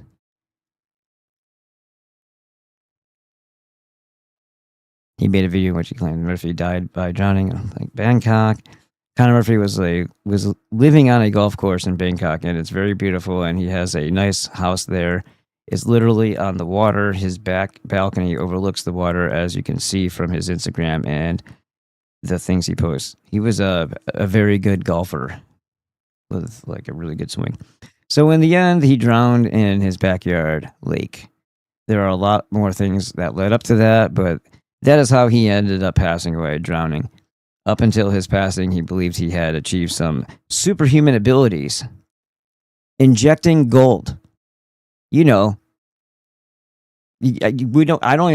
most of us can't even afford to go that off the wall, right?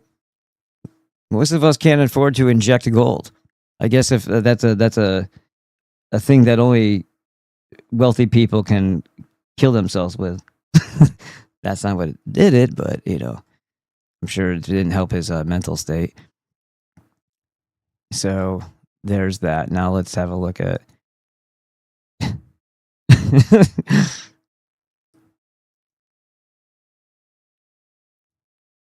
Coach Greg, in today's video. Oh, wait, did I stop that? I never put myself back on the screen, did I?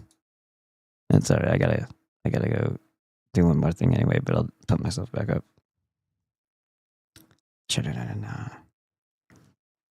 Oh, and although it's not really about that. That was the wrong one because I reset the board. I meant Toasty. There we go. Rest in peace, Connor Murphy. Yet again, another OG fitness influencer has fallen. And so I need a graphic like that. I wish this was fake. I wish this was all made up. I wish this was some kind of a scam, that it wasn't actually true. But unfortunately, he has in fact passed away. And he did so by drowning in a lake. So Connor passed away in Bangkok. I'm in Pattaya. I'm 2 hours south. I didn't drive up there. I last saw Connor, maybe it was like 10, 11 days ago, something like this. Tony Huge has made a very lengthy video about this. I've watched the video, and frankly, he talked more about how Connor Murphy was injecting gold into his body than anything else, that he was trying to be a superhuman. And he had the hypothesis that gold, if you can get it into every cell in your body, would have some special power of like conductivity of the electro pulses that go through the body, and also connect you to the metaphysical world. And so I certainly hope that there is not a trend going on where social media influencers are somehow faking their deaths. There's a line that I don't think that we should be crossing, and that in line, it involves pretending that you're no longer with us. He had just injected a very large amount of gold. He was titrating up his gold dosage for a while now, and he was becoming, some people would say he was becoming more abnormal than even his normal self. He also mentions how he's a great actor. And so throughout the video, I was thinking, is this like Nocturnal Kent? Am I going to be duped yet again? Connor Murphy is notorious for staging certain events, and I was in fact friends with him in private. When I talk to him, I say, hey, great acting. That was really funny.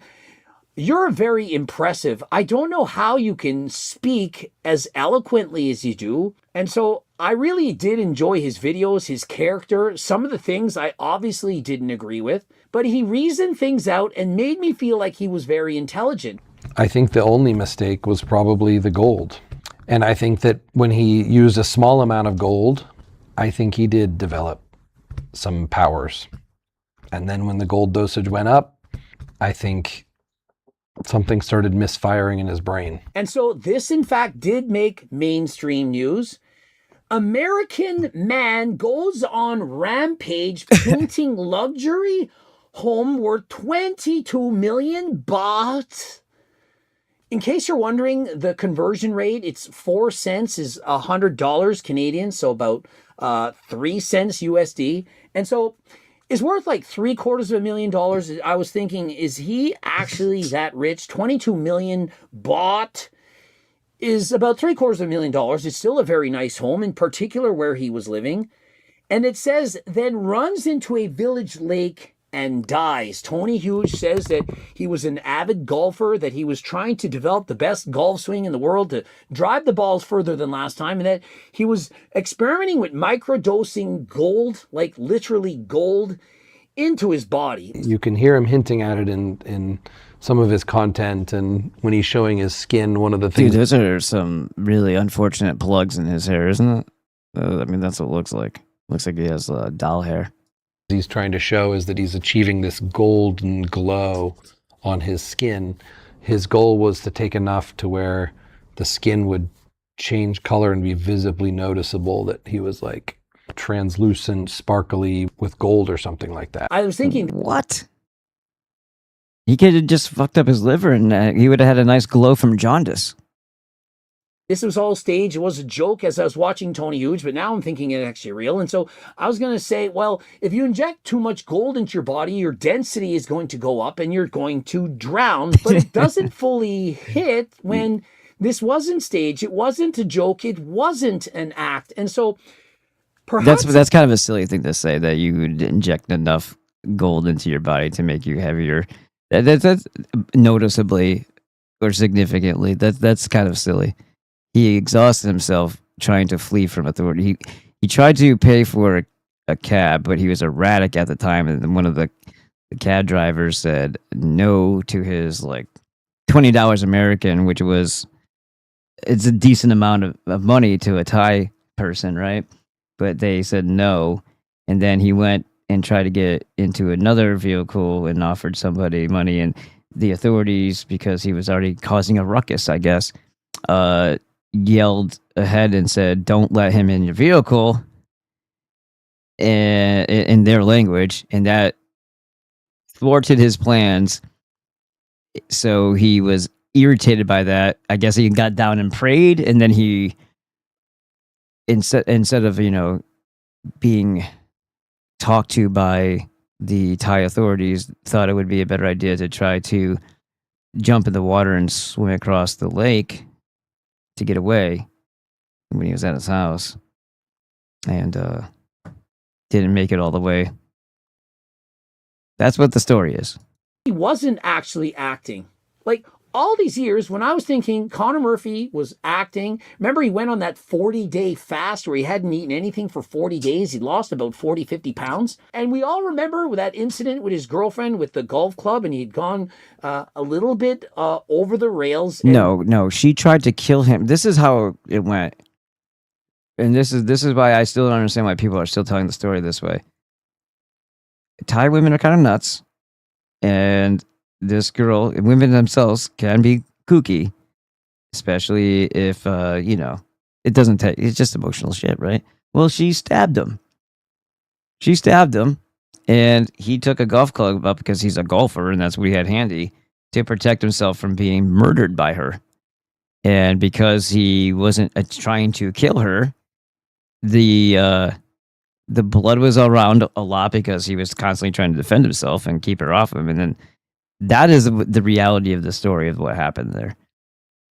She went a little cuckoo and try to end his life or at least hurt him. And she didn't seem to be fazed by the fact that she had already really in for real stabbed him, because she still wouldn't let off on the guy.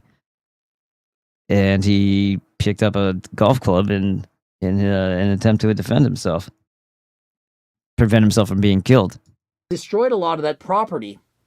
I believe that he had an implement. That's all his blood put into his stomach, and I don't want to get the video demonetized. And so you can tell she went a little apeshit the way everything's busted up, right? But because Connor acts goofy, they blamed all that, and this must be just the way Connor lives. He's just a gross human being, and maybe he did do something like that just before this incident, and maybe he does do weird shit every once in a while and paints his own walls and then paints it back over again. But this was a domestic dispute that led.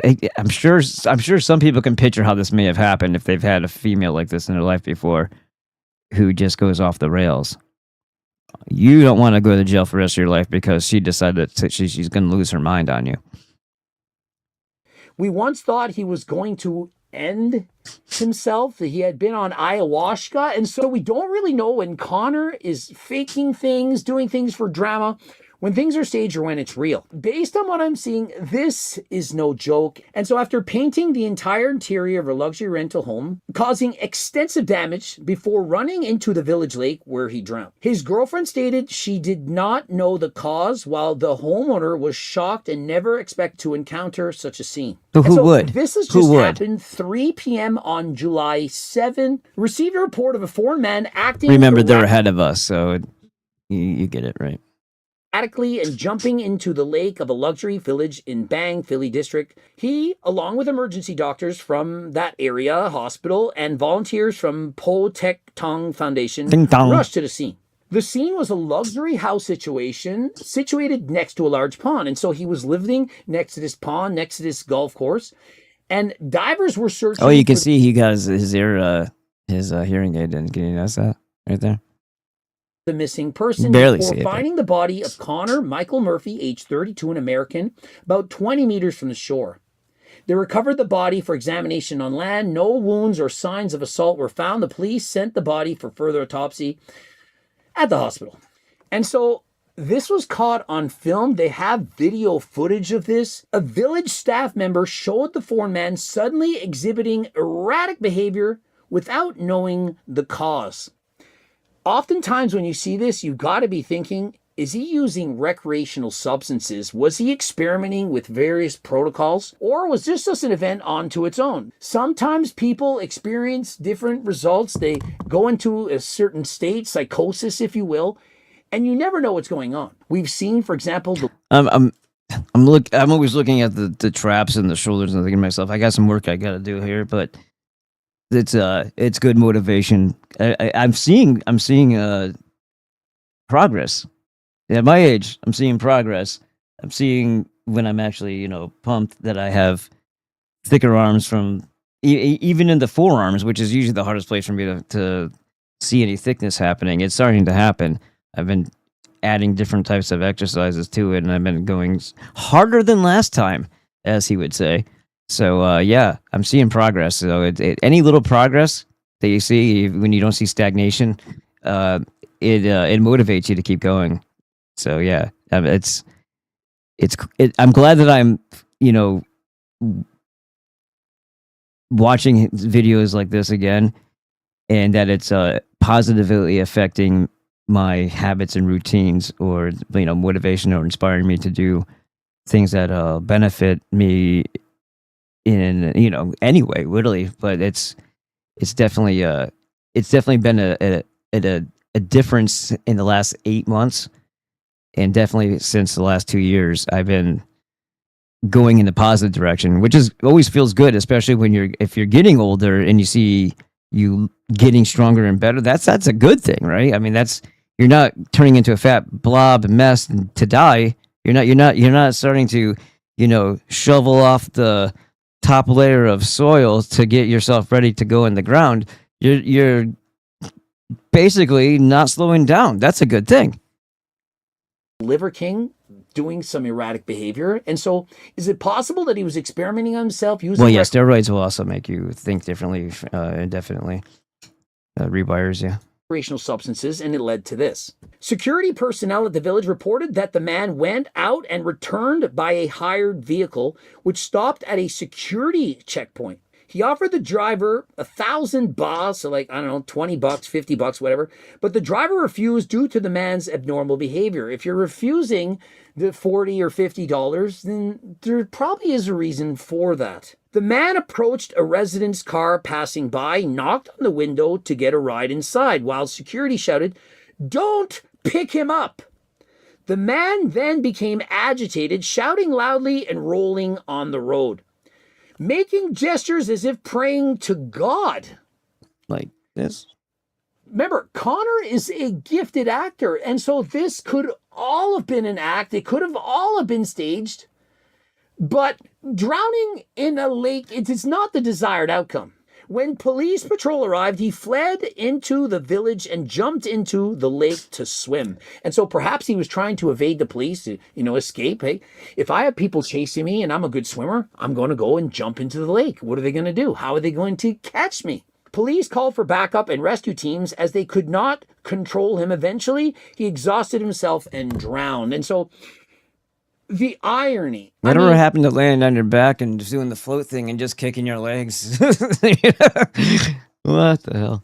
If you're a fitness influencer and you're healthy and you go to escape or evade the police and you go into a lake and you get too fatigued and you drown, this does not say too much about you. Now, if you are in fact intoxicated, perhaps with alcohol or recreational substances, it's very difficult to swim. Now, if you're thinking, well, why didn't they save him? Would you jump into the water, perhaps by yourself, to go and help somebody who's a little bit psychotic, is acting in erratic behavior? They could, in fact, push you down and drown yourself. It's very difficult to save someone, even if you're an excellent swimmer. Remember, I was on a swim team. I am able to swim very, very well, but to save a man, perhaps 200 pounds, who's panicking, they may not only drown themselves, but take you with them. When it's life or death and you are in front of you, they can pull you down like no other. And Connor was a very strong man. And so Connor Murphy's girlfriend, age 22, had been with him for about 3 years. Like, I mean, it's a mess as it is. State of mind. Remember, chaos in here, chaos out there, chaos in your surroundings. And then it looks like he just flicked paint, or if you want to call that paint, is it something else that looks like soil or shit, but it's all splattered all over the house.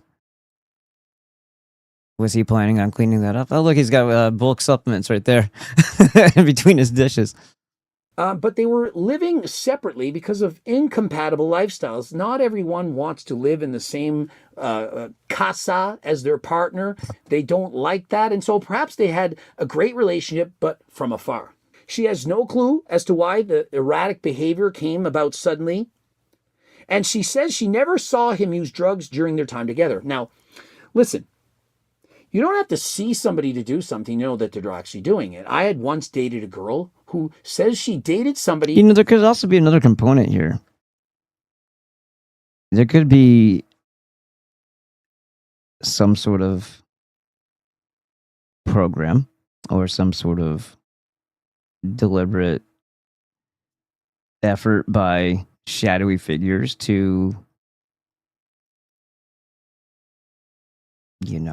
people might think that they're losing it, or that they're being inspired, or that they're talking to God, but it's more like voice to skull technology, some sort of other shit, and they're just manipulating and experimenting and fucking with a person and driving them over the edge. It's a type of gang stalking, plausible deniability, and if it could be a component that was following him for a while because of his erratic behavior. But I think this is more to do with something was off with him all the time, and when he got to be resentful of his audience, that pushed him to do things that were completely off the wall, just to kind of shake the foundations or, put people in a place of discomfort on purpose and basically alienate people, maybe in an effort also to gain different followers for a different reason. And maybe he thought he could gain more from that, or maybe not. Maybe he didn't care. But it seems kind of funny when you're making enough money to be a millionaire off of what your content is. Like, you could find other hobbies in your life that would be fulfilling, even if your content is kind of bullshit, I guess, and stupid. But I could also see how that could make you resentful, because that's how the public recognizes you and knows you for, is your, I'm the guy who takes off his shirt and girls go, woo! That's like my whole thing. That's all I do over and over and over again it's from 2016 to 2020. And then, I can see how that could wear on a person. But hey, the millions of dollars that you're counting might be all right. Who was addicted to smoking the marijuana. She didn't know it for 3 months. I'm thinking, it's how the did cannabis. you date that person and never know he was doing it? Wouldn't you smell it? I mean, I would assume that you were. But people can do things in secret, away from you. I know people are using the cocaine, they're doing math, addies, and so on, and they're not telling their significant other. They get away with it in secret. And so just because you've never seen with your eyes them taking those medications or those substances doesn't mean that they are not. The vandalism with paint happened during the previous night while she was asleep, and he refused to sleep. Did he refuse to sleep, or could he not sleep? Was he in a state of mania? What exactly was going on?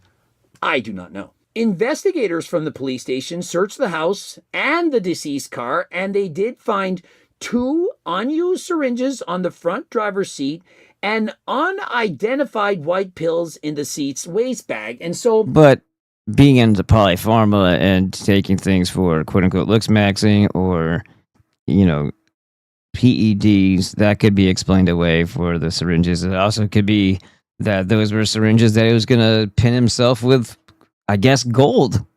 Doesn't necessarily have to be an actual recreational drug. It's very likely that he was injecting or swallowing something. And so the rescue team will send the body for further examination to determine the exact... How hard would it be to find out what the pills were? They couldn't add that to they just want to put that detail in there without actually explaining what it was. How hard would it have been for them to fill in that blank for people? Death, including drug testing. It's like it's like baiting you for speculation. So I'm certain we will find out more. We will find out exactly the root cause of the problem. And the consensus was that I should make a video right now to make money off of them. A bunch of rumors, and people think it's a stunt or something like that, because especially... No, yeah, try to explain away the fact that you're like, yeah, this is my friend, we're bros, but hey, people are going to want answers, and if I provide them, then holy shit, look at all the ad rev. Hey, holy shit, look at all the clicks. Of who Connor Murphy and his character is. And so remember, Tony Hughes is friends with this guy. He's also friends with various people who have passed away in his past. And so he's either got the worst luck in the world, and or he's a killer. Friends, or we just got to maybe he spiked his punch and said, fist bumps because he's an asset to some sort of freaking agency, and he did his job. Hell out of Thailand. Connor is such a interesting guy and very unique and such a prankster that this dude looks almost like he's in makeup for some sort of movie or something, because he's got this thick divot right here that kind of looks like it's latex and like some sort of thing that they put over the top of him.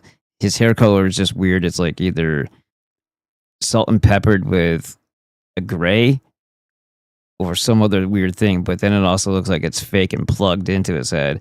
He just doesn't look like a normal person. Times with Connor, you don't know whether something's real or not. So even my brain is like, this is all a trick. This can't be real. You have to wonder, was this in fact staged? And so Tony Hughes is out to say this isn't staged. And so if we were to find out in a few days that this isn't real, most certainly people are going to say, Tony, like, bro, like, is this not a new low? We don't want people to pretend, because it's like when you cry wolf. Hey, fool me once, shame on you. Fool me twice, well, you got me again, but fool me thrice or 3 times, and, well, that really sucks. Something like that. What? Thailand, where bodybuilders go to die. Ziz, Leo, Connor, Joe Aesthetics. The list goes on and on. Rest It's J.O. Aesthetics. Nobody gets it right. in peace. Didn't see this coming. Dude starts injecting gold, gains superhuman abilities, and subsequently drowned like, what the F, bro? Damn, I was hoping it was fake. And so that's the video. If I find out more, perhaps we can ask John Bravo to somehow get the footage. We can learn more about exactly what's going on.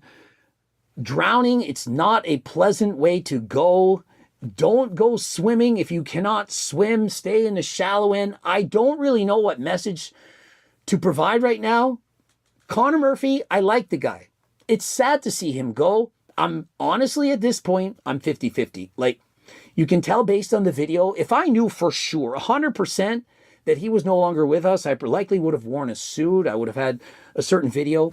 I did, in fact, DM him, and I asked, are you still with us? Because people got mad when I made the nocturnal vent video, and they said, well, why didn't you ensure that this was true? And I'm like, well, how? Like, who do I know? Like, I don't know anyone that knows Connor Murphy to check up. I don't know his parents. And so how do I ensure it? And so if I write him and he says, Greg, it's a stunt, I know not to make the video, but he hasn't written me back. And so do I assume that he's not read my thing and that he's no longer with us? Like, do you see what I'm saying? Guys, I have a news channel. A lot of drama. I talk You call about this a news channel? That's interesting. News on what? Things that... Whatever. Connor Murphy with millions of followers, and I've done numerous videos about him. Of course, I'm going to make a video to explain exactly what happened. My personal opinion is he's probably taken recreational substances, and then he went into the lake and he was unable to swim back. Probably was not all there at that moment in time. Not saying he's a bad person, but he was unable to survive this. I'm not blaming the police for not rescuing him. We see a man going... And if he was up all night the night before, that could also play into the exhaustion. It's creeping up on him a little quickly, you know? Or maybe he took something that makes him nod off, and he nodded off in the wrong place. So, like, what are you supposed to do? And so that's the video, ending it here. Subscribe, click. All right. Let's have a look at the audience here. This is only 7 minutes long. I think we should at least squeeze this one in here because this is John talking about it, and then we'll be done with the Connor Murphy topic altogether. But let's see the peeps first. Let's go there. All right, looks like we got nada going on here. And hey, if anybody wants to save these pictures, go for it. You can reuse them whatever you want. It's already kind of cropped. You can crop them more if you felt like it. Expanded. I didn't really have to crop, so I didn't like reduce the quality really. That's anyway. And this is more stuff. Here we go. Let's put it up on this screen though. I think it's more might be better. Why is 3 not in this? This goes 2, 4, 3. Odd.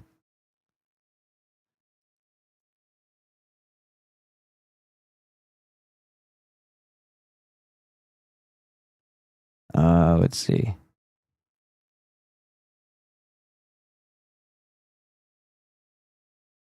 Me turned it down. That porn star shit. Nope.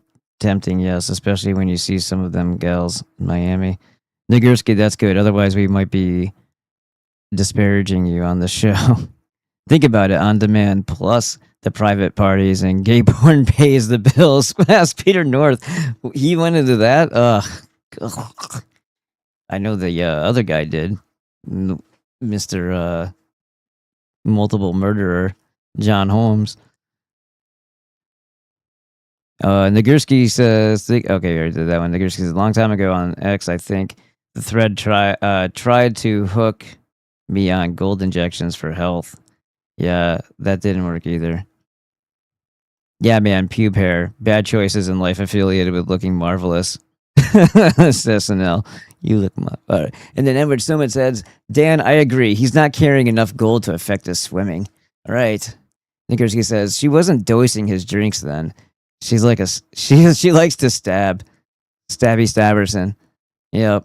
Edward Snowman says, he's on a different cultural tectonic plate. He's from the land of Jesus to the land of the dragon. And then Edward Snowman says, yeah, I was just thinking that. Why not rest on his back, right? Kick your legs. Something went wrong there. Nagurski says, forearms, dig some holes in clay soil, chop some wet ash wood, and then bale some hay. I used to carry hay bales when I was like 12 and 13, maybe all the way up to 14. Yeah, 14, so 12, 13, 14. And then most of my year as a 15-year-old, and then a couple months before I turned 15, I started working at the local in Mechanicville McDonald's, and I was there for 2 years and 4 months, I think it was 15, 16, 17. No, I was there for 3 years and something, and then I wanted to go to a Muddy Muddy Boston's concert at College of St. Rose. I told them well before the schedule was made. I told them 2 weeks in advance, and some idiot didn't freaking take into account that I had already put that time off request in, that I was not available that day, and they scheduled me that day anyway. And I said, I told you guys I wasn't going to be available that day. And they're like, well, you have to find a replacement. And I said, I'm not finding shit. It's your mistake. I didn't say it like that, but then they consider that a no-call, no-show. When I told them 2 weeks in advance that or a weekend or maybe longer, as soon as the schedule came, I'm like, this is wrong. Told you I wasn't going to be there. They had all the time to do the thing. And then they no-call, no-showed and fired me. I was like, I don't care. I went to the show. Screw you. Sorry.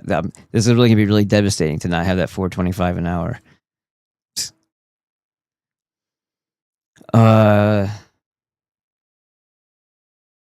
Hair color weird. It's his pubes. Forearms carry milk cans. So there's lots of things.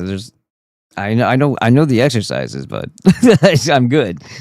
I'm just saying the growth on other muscle parts or muscle groups is more noticeable than it is on my wrist. It's just the way I'm set up. But after seeing people like that Smayev guy who looks like the Incredible Hulk, but not green, that Russian guy, and his forearms look like ridiculously thick. I'm like, I can get some of that. Like, there's got to be a way. And then, sure enough, it's actually really more about a lot of these fitness people. Like, oh, okay, you're done. Like, even if you're doing quarter reps and you're just exhausting yourself, you should be doing all of those things until your arms fall off. Like failure, not failure to complete a full range of motion, failure to complete all the way down and all the way up. No, failure is you're just barely moving it an inch, and then you just see your shoulders and your biceps, and you try to, and then the pain, and then you blah blah blah, and then you finally just say okay. And you can't even. That's when your set is done. You just keep pushing yourself beyond that, and things will grow faster. All right. So let's get into this one.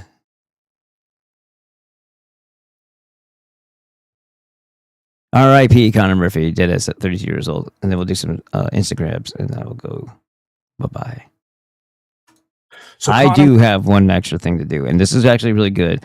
John knew him better than Coach from a distance, who I think Greg is just one of those people who doesn't really make deep bonds with people regardless, because he's more of a him person, he's all the friends he needs. This is the vibe I get from him. Doesn't have a whole lot of deep empathy for others. I don't. Not that he's got emptiness, but I just don't think he like. At least the way he presents himself is it's not that deep, If there was somebody you would call in the time of need, it wouldn't be him. Murphy, just 32 years old and a pioneer in the fitness industry. He was going viral back in the days before going viral was even a thing. He was pronounced dead this morning at just 32 years old in the waters outside of a town in Bangkok, Thailand. And Connor was a friend of mine, so I have my feelings and my thoughts, but I first want to share to you what happened to Connor and what caused his death. There was witnesses who saw Connor on the side of the road acting about, and he was praying on the side of the road, acting, how Connor sometimes acts. Well, they panicked. They called the police, and the Bangkok police, they came to the scene. And once Connor saw them, he panicked, and he went and jumped in the lake by his home. And he was trying, I guess, to swim away from the police so far out into that waters, and I know those waters are very deep, until he was exhausted, and he ended up dying, and that's where his body was found. The police later entered his home, and they saw the house was very messy. There was strange paintings all over the walls, and we've seen this behavior, with Connor before. And his girlfriend who was at the scene, she said that he was up all night. He was going crazy. He didn't sleep all night. And the next day, I guess, is where he was found on the streets, where people ended up calling the police on him. An American man went on a violent rampage, painting the entire interior of a luxury rental home valued at 22 million baht, causing extensive damage before running into the village lake where he drowned. His girlfriend stated she did not know the cause, while the homeowner was shocked and never expected to encounter such a scene. At 3 p.m. on July 7th, Police Lieutenant, Deputy Investigation Officer, received a report of a foreign man acting erratically and jumping into the lake of a luxury village in Bang Philly district. He, along with emergency doctors, rushed to the scene. The scene was a luxury house situated next to a large pond. Divers were searching for the missing person before finding the body of Connor Michael Murphy, 32, an American, about 20 meters from the shore. They recovered the body for examination on land. No wounds or signs of assault were found. The police sent the body for further autopsy.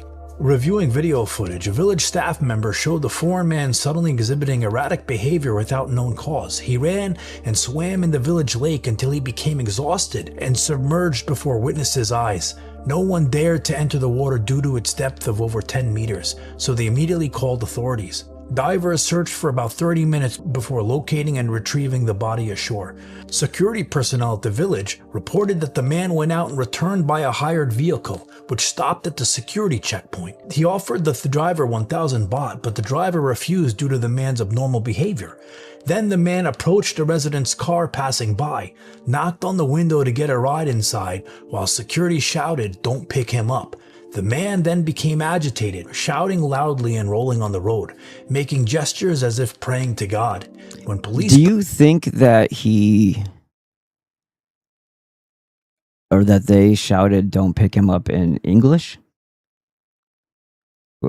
Because that's how they're reporting it, but this is Thailand. Whatever, ding jang ding dong, whatever they said, translated to him still being agitated, like, did he understand what that meant? Or did they actually say it in English? The authorities, right? Or the gate checkpoint? I mean... Patrol arrived, he fled into the village and jumped into the lake to swim. Police called for backup and rescue teams, as they could not control him. Eventually, he exhausted himself and drowned. Miss B, 22, the deceased's girlfriend, said they had been together for about 3 years but had lived apart due to incompatible lifestyles. They had reunited less than 3 months ago. Before the incident, their life was normal with no problems or signs of illness. She did not know why he suddenly became erratic that day and never saw him use drugs during their time together. The vandalism with paint happened during the previous night while she was asleep. He refused to sleep. The homeowner shared her shock upon seeing the house, which had been completely defaced with paint, including electrical appliances. She said she loved and cherished the house, a beautiful property by the lake. She had carefully chosen the tenant and never expected to find the house in such damaged state, with furniture and decorations all destroyed. Initially, investigators and rescue personnel conducted an autopsy, finding bruises likely caused by rolling on the road. The rescue team will send the body for further examination to determine the exact cause of death, including drug testing. Evidence is being collected, and the American Embassy in Thailand has been notified to provide information about the incident. So Connor was a friend of mine, and I'm finding it hard to come up with the right words and the right things I want to say. But we haven't spoken that much in recent years just because he's changed so much, you know. And last I spoke to him, as you guys all know, you guys see his behavior online. It's not how Connor used to be. It's not the Connor that I once knew. And obviously we know he's been experimenting with so many different types of drugs and experiments on himself. And I believe that it took over his mind and changed him from the person we all once knew. And it's sad because 32 years old, that's a kid. He had so much more life to live, so much more to give to people in life. But he let, you know, his demons take over him, experimenting with drugs that changed him from the person we all once knew. And think about it. His parents have to bury him. You never want to see parents bury their son. And it didn't have to be this way. You know, the fitness industry promotes so much drug use. Even more now than it ever did before. They have a drug for literally every function of the body, and they promote this to people. And haven't we seen enough people in this industry die? My friends die. I'm tired of making these videos saying one of my friends died. And they were all similar situations. Again, this is a lesson for all of us, and, you know, a hard lesson. 32 years old, Connor Murphy is dead. And I wish, you know, his friends, his family, I wish them the best because I know this can't be easy. So I'm sorry because this video is hard for me to make. But I want to, you know, wish Connor a better life, you know, wherever he is, and wish the best to his family, to his loved ones, to his friends. And Connor, 32 years old, rest in peace, my brother.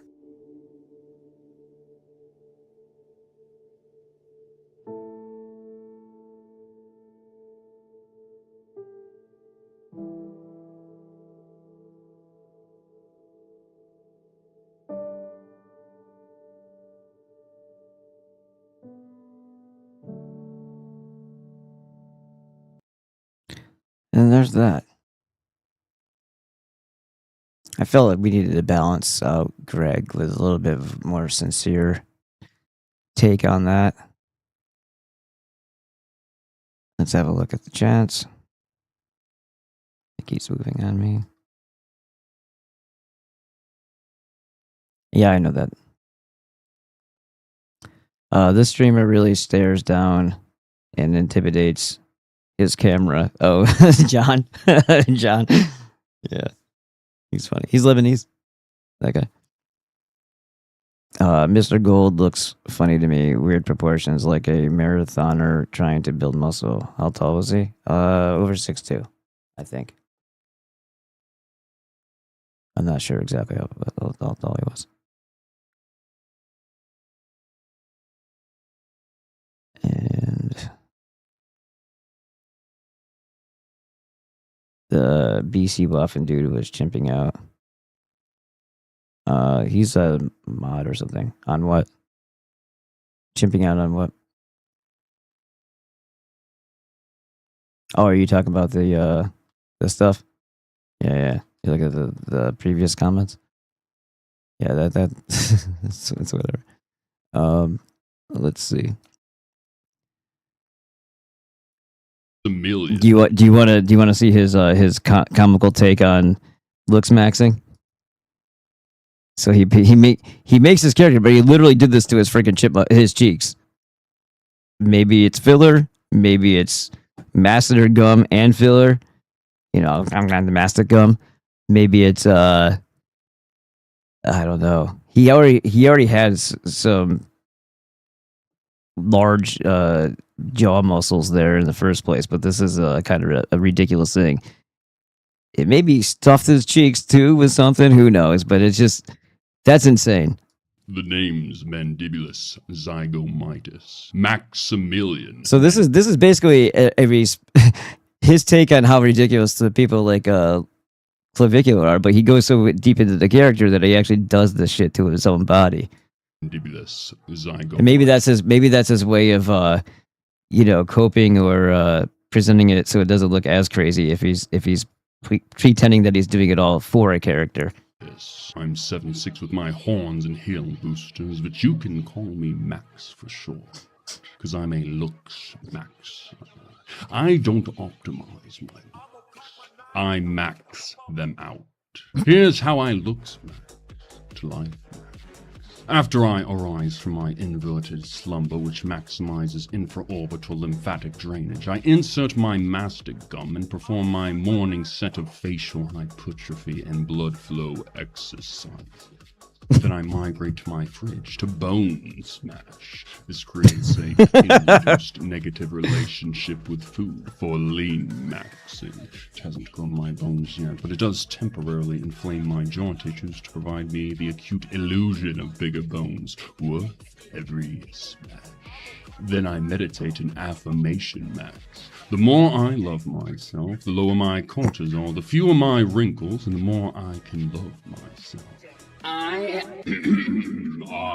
am visually arousing.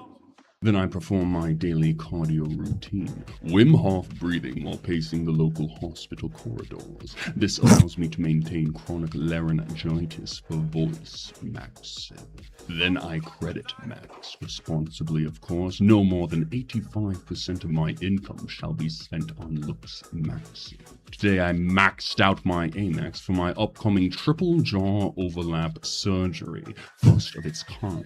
Modeled after That's another reference to Clavicular saying he was going to get a double jawbone surgery. Neanderthal skulls and the crimson chin. I will have more bones in my face than any man in human history. I shall sweating like crazy. From Chad to true Adam. Too extreme for you, huh? Well, I'm a looks maxer, not a looks balancer. I get it, I look like something Lance Armstrong would sit on, except I also look like I have nuts in my mouth. That was a testicular cancer joke. As you can see, I'm neurodivergent. Accordingly, I couldn't care. He said he was neurodivergent, just like Clavicular says. About women. I just want to mog men. That's right, this head is exclusively dedicated to other men. Morg is verbified shorthand for AMOG, an acronym for alpha male of the group. That's me. Everyone else from subhuman to Chad Light is comparatively a beta. There's no better feeling than the feeling of dominance, of being on top, and other men are on the bottom. So good. It makes me feel humiliation. Humility, because I didn't always brutally mog. As you can see by my transformation, I have ascended from a subhuman virgin to Chad, with a human body count that is indeed a positive integer, solely thanks to my revolutionary looks maxing routine. You may be wondering, was this transformation natural? Of course not. It would have been impossible without my performance-enhancing drug protocol. Each compound is exclusively that's an alabastrum with my B. Do you know what that's for, right? That's what they used in the moon cult corrupted Greece to administer drugs. Apparently that's why suppositories work so well, so that the membranes in there are they absorb shit pretty good, I guess. A big black enema for a smoother, more stable pharmacokinetic curve. I used to be a drug addict. Now I responsibly limit each substance to only once per week. Meth Mondays to suppress my appetite and stimulate my metabolism for lean max. Meth Mondays. Cocaine Tuesdays to induce vasoconstriction that attenuates facial redness and puffiness. Heroin Wednesdays for stress reduction. The lower my cortisol, the slower my face ages. PCP Thursdays in order to maximally channel my alphaness and mogging abilities. Fentanyl Fridays to increase delta sleep and expedite the recovery process from bone smashing. MDMA Saturdays for an acute increase in my pupil to sclera ratio. And ketamine Sundays to help me dissociate from my body dysmorphia. That's right. I just don't looks max, I looks max. In order to become the top looks maxer, I have ascended psychologically into the realm of self-awareness. I'm secure with my insecurities, so I can mentally mock. Because let's be honest, looks maxers are at least a couple different spectrums. You can't become an elite looks maxer without embracing your inner homosexuality. How else are you supposed to meticulously examine other men's faces and rate their attractiveness with pinpoint precision? See, I just don't out-alpha other men. I alphabetize other men along with their face rating. There's only one man that I've scored a perfect 10 out of 10, and I'm conflicted whether I want his face or whether I want to use his face. No, it's not Sean O'Brien, it's not David Gandhi, it's not Ermin Drago. It's a 22-year-old man by the name of Gregory Douche. It's Greg Doucette. Yeah, Coach Greg. Greg used to talk shit about him all the time. He used to be even though he says he's friends with him and he knows him and he texts him and blah, blah, blah. He used to be very critical of Connor Murphy. So it's pretty funny that the one who's the perfect guy in his mind is Greg Doucette. A powerful mandibular body, ideal gonial angle, rock solid ramus, deep set eyes, slightly positive canthal tilt, strong orbital rims with complementary zygomatic support, proportional facial thirds, immaculate hairline, supple lips, lean and muscular, naturally. If Fibonacci was around today, this is the archetype he would study. See, for us mortals, this look just isn't attainable naturally. For any chance of ascension, we must embrace unnatural protocols. Many looks to be natural, you have to be unnatural. They get invasive and dangerous surgeries. They pharmaceutically manipulate their hormones to supraphysiological levels. They wear insoles to increase their apparent height. They dye their eyebrows. They use concealer under their eyes. So gay. They even wear shoulder pads to accentuate their You put a sock on him. That's a sock. Width. But it seems like I am the only one secure enough to wear. What happened? What, you're out. Like, how much of a dumbass? I mean, I know it's IRL video, but if a person who takes themselves so seriously as being, he's coming from a position of, he's positioning himself as an expert at 19. That's how old Cliff Yoda was there, and the guy with a straight face duct tapes a sock to your shoulder. And tells you that this is you're gonna get the ladies now. What? How does anybody take any of these people seriously? Lipstick. Now, I understand I was once afraid to be gay. To feel sufficiently straight, I started off by kissing a female mannequin to acquire my lipstick. But now I'm confident enough to slather it all over my lips straight from the shaft. All it takes is one progressively more gay feat each week. I call it incremental homo expansion. He's brushing his teeth and holding his head down. I almost committed to limb lengthening surgery until I was finally comfortable enough with my sexuality to wear high heels. I used to be a coward. Now, love of Milana 10 too. I'm that mogger. How do I know I'm a mogger? Very simple. The halo effect. Was that other guy? No. Like a Greek god statue, people assume I'm an angel. They only infer benevolent intentions, and I can get away with anything. So to reinforce that I'm a mogger, every day I accomplish at least one socially unacceptable feat without facing any repercussions. Chad does what Chad wants, besides murder. Not that I couldn't fatally mog someone and get away with it, but because last time I almost had my nose broken. Not worth risking such an invaluable facial aesthetic. And, of course, every day I coach other looks-maxing coaches to aid... That would have been a reference to him being stabbed because he had that golf club in his hand and that... the ascension of thousands of their subhuman clients. Essentially, I'm giving back by saving the world not just from their hideous looks, but from their mental health affliction. So he's dead. When I was a high-tier normie, I was still incredibly mentally unstable, still mildly mentally unstable. But undoubtedly, I would become fully self-actualized when I'm maxed to true... Self-actualization is what they call it, is it Siddha? I have to look it up again. That was the thing that Dr. Glidden was talking about. Adam status. I can say with certainty that when it comes to your happiness, your fulfillment, your mental health... Look at the freaking jaw, dude. Maxing matters. But elite looks maxing is about more than your feeble little mind could ever comprehend. There's gotta be some of this stuff. So for your enlightenment, I'm feeling kind enough to allow you access to one of my most maga exclusive authentic coaching calls for Looks Maxer coaching. I always start off with Coaching a face for coaches. reveal for a dramatic contrast effect, and drop this silly mandibulious character and actually present my true, authentic self. What's smashing you, Father Moggers? Estrogenic has digitally Estrogenic. spawned. Who's ready to mog? And now he's dead. So that was that's what we left the world with. This is that right there. The day of life of the day in the looks maxing life of mandibulous zygomitis. And I put you through that torture.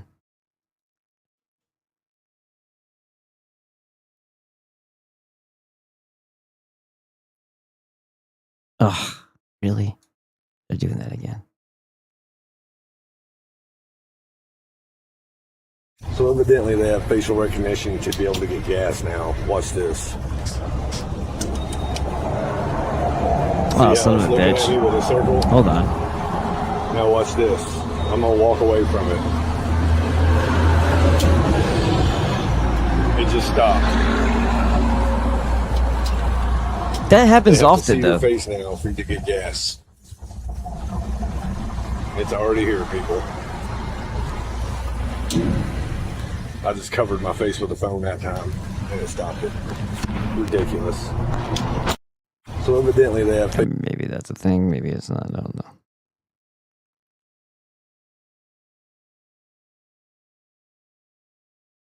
Verena Brunschweiger says she wants all white women to stop having white babies. You don't really have to ask because we know she is. Verena says white people have a moral duty to stop having babies and let in more refugees. Yeah, of course, my focus, and that's what drives the AFD nuts, is we have to cut back on our numbers. We have also a proud slogan, my bloodline ends with me, and I can say that because I don't have any brothers or sisters, so my bloodline does end with me, and I think this is a very responsible choice. Leftist podcaster Jennifer Welch claims that blacks and Muslims are smarter and better looking than whites. Because they're so inferior and they're so terrified that Zoran Mamdani or that Barack Obama isn't white, but they're smart. You can tell that she looks like a fucking demon alien, right? Wavy. But Dami might be half Epstein. You've seen the pictures where the mom is holding him as a child, or he's a little boy or whatever, and there's Epstein standing right next to her. They're better looking. Hey, it's just her preferences, but you can see that there's some other seething resentment because she claims that white Christians are raising their children to be KKK members. It is that they are raising these kids to be little KKK haters. She says that evangelical churches are Nazi training camps, which also doesn't make sense because evangelicals are some of the biggest Zionists in America. She also says the white conservatives are all fat and disgusting, that they have ugly wives, that they shouldn't be able to enjoy all of the beautiful things of diversity. To see these fat ass. Look at this thing. Why does this thing get to continue spewing this shit without, I don't know, a pillory, a rope? Pink arm, teeny weeny, beta pricks with their ugly ass wives. And of that diversity, she can only name Mexican restaurants and the NBA. But white conservatives shouldn't watch the NBA. They shouldn't support it. They should go to the gym, or they should go hiking, or they should have big families and raise them right. So that way someday women like that just won't exist. Now you could see the anti-white hatred in these women. And it's ridiculous. People will say, no, nobody actually hates white people. They just dislike some things from the colonial history. They just dislike what whiteness is. Well, ultimately, those two things are the same. Even your white allies are heavily hated by the left, but these people want whites to stop existing. They resent them in every single piece of their daily capacity, and they want them to stop having white children. What does that tell you? That is anti-white hatred. Verena Brunschweiger. That's genocidal talk and promoting genocide.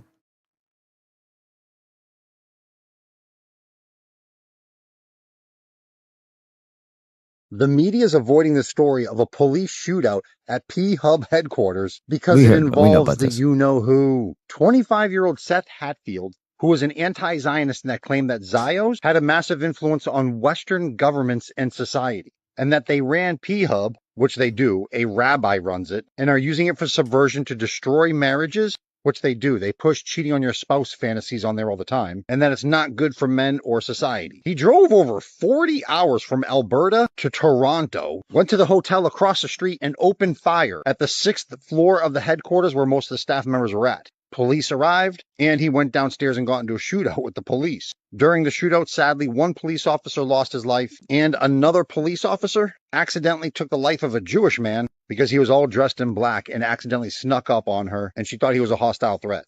So as Zios continue to oppress society, it makes outbursts like this more likely to happen, and the media will avoid showing it so as not to encourage it. Now, two things there. Because this could happen to somebody who's not discussing filthy rabbi coming out of a porn headquarters.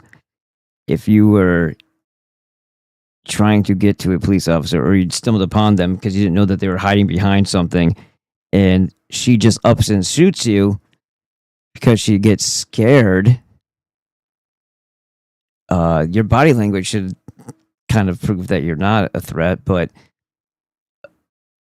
that's a female doing a job that she's not supposed to do. Now, luckily, this time it was a child eater that she took down, but it's not a good thing to have somebody in that position where they can't make a proper discernment, and they take out somebody who, if it wasn't that type of guy, it would have been an innocent bystander.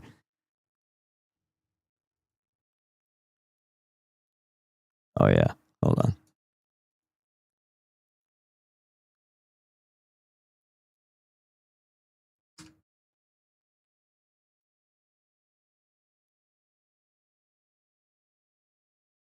TikTok removed this video, but I'm going to play it for you guys because here we actually have free speech somewhat, and I'm very grateful for that, and I think everyone should be paying attention to this. We need one of these.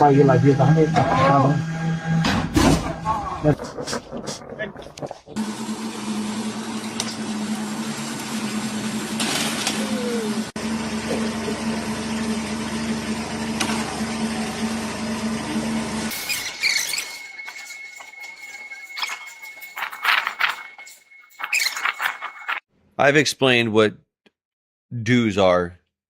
Direct Energy Weapon Systems, I believe they call it. And every time I go to talk about it, they say, oh, this is misinformation and scares people. And I can literally post Army Lucas's. I can post actual citations coming from our own DOJ website, not DOJ website, but our own DOD and all this down a third. And I can post everything that's already public information. And it will still take you down the video saying, no, this is, there's another one. It's not misinformation. They say it's like incites fear to our people, and that's not what we're trying to do. And I'm like, no. If what I'm talking about creates fear because of the reality of the severity of it, you're taking away appropriate reaction based on the fact that you don't want this information out there. So if I'm telling someone something and they're like, this is true, and it's like, yes, and they go, oh my God, this worries me, as it should, you're going to be like, no, we can't talk about it then. It's too sensitive for people. That's funny because TikTok, I've seen more murders on that fucking platform than anything else. And I showed about the missing scientist, Amy Eskridge, where her hands were burned, where she was claiming this was the case. We now have testing in Utah showing earthquakes being manufactured, about 14 in a fucking week. That's not normal. We know that you guys can create this. We've had whistleblowers come out and talk about it. We have the guy who talked about the station, I think it's Antarctica or Alaska. It's one of the two. It's one of the frozen areas. But I'm going to continue to talk about this, and I just wanted to say, look at the fact. Maybe you should prepare a little bit first before you talk about the next topic.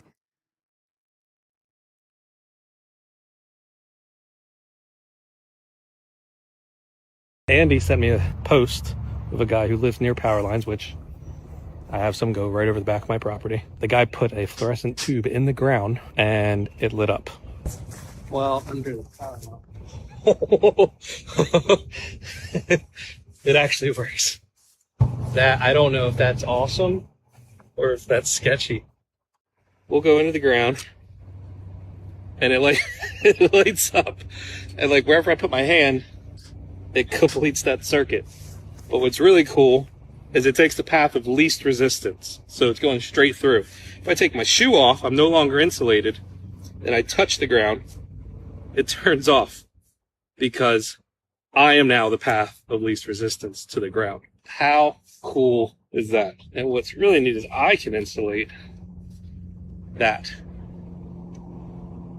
I didn't think this was going to work. I owe Andy big time because this is pretty amazing. Andy sent me a... Pretty cool. Or not.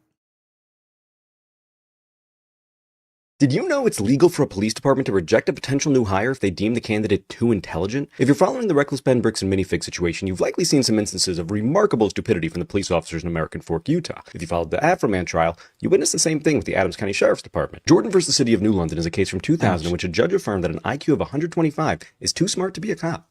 Robert Jordan took the Wonderlic Cognitive Ability Test and scored a 33, estimated to be equal to an IQ of about 125.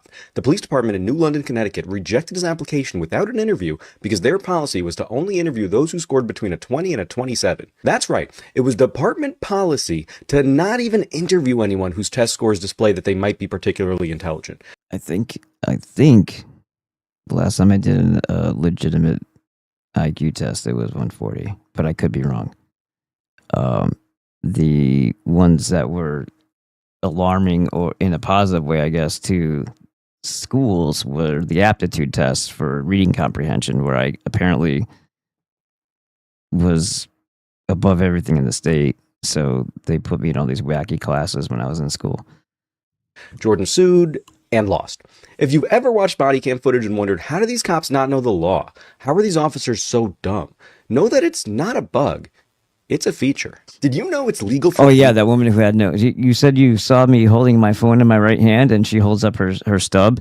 It's like, well, you said you saw me holding it in my right hand. The cop proceeds to, he continues not saying, oh, you know what? Maybe I made a mistake. Nope, that doesn't face him. Or we're both hands on the wheel. Shows a stub. It's like...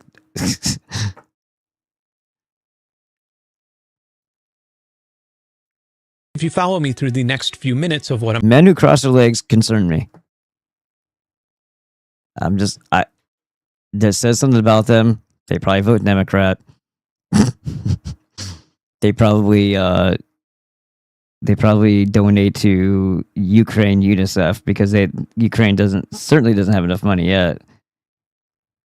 I'm about to tell you, you're going to think that I got it wrong, or I misunderstand, or I'm just lying. And by all means, if and when you reach that point, please pause the video and just read about it yourself and learn as much as you can. So without further ado, here's how badly you are about to get f***ed.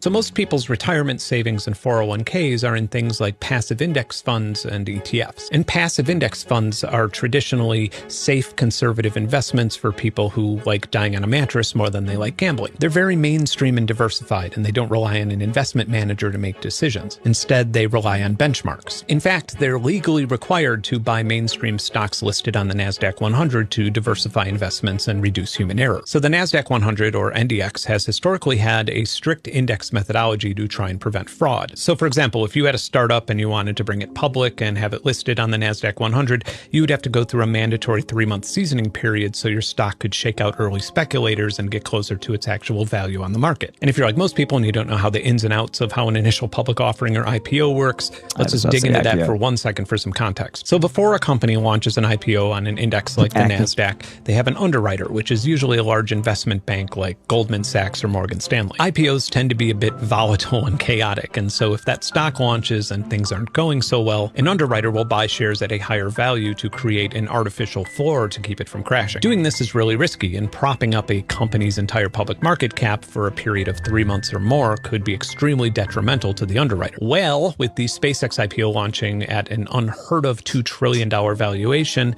last month, the NASDAQ 100 changed this 3-month safety period to 15 days. This means, literally, that on July 6th, 2026, your passive index funds will be contractually required to start spending your savings on buying up massive blocks of SpaceX stock to track the index. And then when your 401k is forced to buy up this brand new stock that may be artificially propped up by underwriters, the siphoning of your life savings may commence. If you're one of those people lucky enough to have a retirement or a 401k or... Just think about data centers. They're a lose-lose, but they're handing off the same $100 billion to each other, or whatever the fuck the amount was. I think it was like $100 billion, and they're just playing in round robin with it. So how does that affect the way these other investment portfolio things operate? An inheritance that's in a passive index fund, I can't give you financial advice, but you should probably have a conversation with whoever it is that manages that fund, whether it's your bank or your employer or your uncle. And you should ideally do this long before July 6th. I hope I'm wrong, but if I'm right, and this turns out to be a big fucking disaster, and if everybody starts pointing fingers, do know the whole thing would have been entirely preventable had we not changed the index rules to accommodate for Elon Musk's IPO scheme. If you follow me through the next few minutes of what I'm about to tell you, you're going to think that I got. So there's that. And how many times over is that being played out so that they can impoverish everybody that they possibly can, or a good chunk of people? Donald Trump gave Benjamin Netanyahu everything he wanted when Bill Clinton refused. Now this begs the question. This is kind of silly to think that, oh yeah, but Clinton was good guy. His wife rips the faces off of little girls before raping it. Well, as they're raping and killing them. That's not exactly what. What did Benjamin Netanyahu have on Donald Trump that was worse than the recorded sex tape conversations between Bill Clinton and Monica Lewinsky? Mossad Lewinsky? Israeli intelligence reportedly had dozens of hours of explicit phone conversations between Clinton and Lewinsky. And this is before the public knew about the scandal. Benjamin Netanyahu attempted to leverage Clinton with the tapes, demanding Clinton release an Israeli spy by the name of Jonathan Pollard, a man who stole American secrets and military technology that he gave to Israel, which Israel in turn sold to China and Soviet Russia. Trump, on the other hand, caved completely. Immediately after Netanyahu visited the White House. And why'd they give to China? Because China hasn't been Chinese since Mao. It's been under their control. The Epstein files began to dominate the news. Shortly after that, Trump released Israeli spy Jonathan Pollard from his life sentence and allowed him to return to Israel. Additionally, Trump started making some serious comments about going to... If I ever saw somebody do that and kiss the ground or whatever, like, especially if I'm not a Jew, but if I was a Jew, I'd be like, what are you, Muslim? That Mecca's the other way, fag. Or I would have been like, I just spit there. I just want to fuck with people and they start kissing the freaking ground. War with Iran. Netanyahu had found his guy, but it has to make you wonder. If the Lewinsky tapes weren't enough to break Clinton, what did Netanyahu have on Trump? I think this is a false premise. Forced him. This is assuming that these people want to be and do good, but they're compelled to do evil. Rather than these people are all of the same cult with the same agenda, and they're groomed from birth through family lines to do a certain task if needed. Obviously, they have a lot of people in their network, so you may not get tapped to do the thing. But if it shakes out that you'd be the best person for the manipulation, the psychological operation on the public, well then tap. And Trump was the tap because people are gonna buck if we try to do this whole COVID lie with Clinton. She's not gonna keep everybody, obedient. There's gonna be an uprising. You know what? Who would though? Well, we'll have to do a little bit of propaganda that doesn't look too official. We'll do this whole QAnon thing, and we'll have this Joe M guy make these highly polished videos about trusting the plan, and this guy's our savior type of dude, and he's coming in, he's not like them, and all this bullshit, legendary nonsense, and what do you want to call that? Just the mythology around him, and then we can push it. Then they'll all be like, it's all part of the plan. Just trust it. Trust it. It's all right. Oh, you lost your business. Oh, your family and friends are dead because of the shots. No, it's all part of the plan. Those are acceptable losses. Into submission. At the end of the day, Bill Clinton made a personal, immoral mistake. He faced impeachment and public humiliation, but he refused to let Israel use it to leverage the Stop that nonsense. Don't drag it out too freaking far. American people. But Benjamin Netanyahu did not give up and had to wait 17 years before he could get everything that he wanted. His agenda required an American president so morally bankrupt and selfish that he would sell out the American people and allow them to suffer just to avoid the embarrassment or consequences of his own actions, resulting in Israel dictating U.S. policy. And Benjamin Netanyahu found that in Trump. What a moment. What a moment.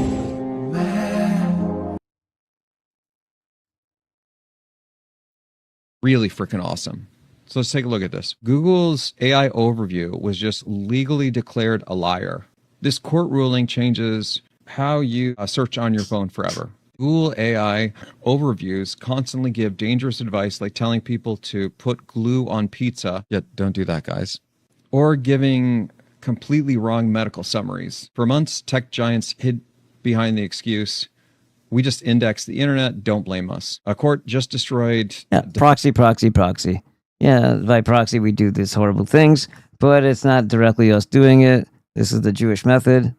They talk about in the Talmud that it's okay to do just about anything that you want to the goy, and doing it by proxy is completely fine. So for starvation, you're not actually killing them. You're just keeping food out of their mouths. You're just shooting them if they pick up a grain from the ground, like the Bolsheviks did. Defense. They ruled that because AI rewrites and creates a brand new answer, Google legally owns the lie. You poisoned the well. They're the ones who drink it. That type of thing. Ooh-wee. Guys, oh man, I'm excited about this. This is so great, because now that means that you can't just tell these lies. You are accountable for this. That whole spreading of misinformation, not responsible for this. No more of that. Anyway, they're no longer a neutral search engine. The ruling completely changes how you use your phone. Here's what happened. The AI nerf to protect themselves from massive lawsuits. Google will have to heavily restrict or remove AI overviews on anything critical, meaning your search results are about to get heavily censored. I'm really excited about this for a variety of reasons. A legal weapon. If Google's AI hallucinates false information that ruins your business reputation or costs you money, you now have a legal framework to fight back and hold them directly liable. The double check. Stop blindly trusting the summary box at the top of your screen. The double check. The double check. This is starting to sound like this was written by AI. The bullshit way they phrase things in this like gay freaking whatever canned, goofy, awkward manner. The double check. The algorithm is a legal liability. Wow. Such fire. That is... I think you're making a little bit more out of this than it really is. You just said that they're going to be heavily censoring your search results, and you said that was a good thing. I'm not sure how that translates.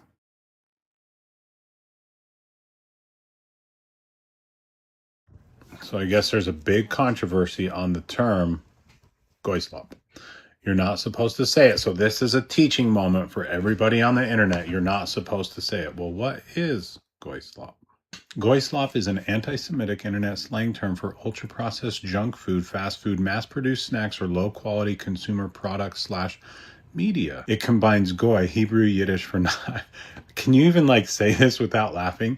For non-Jew Gentile, sometimes used derogatory with slop. Yeah, it basically means talking livestock.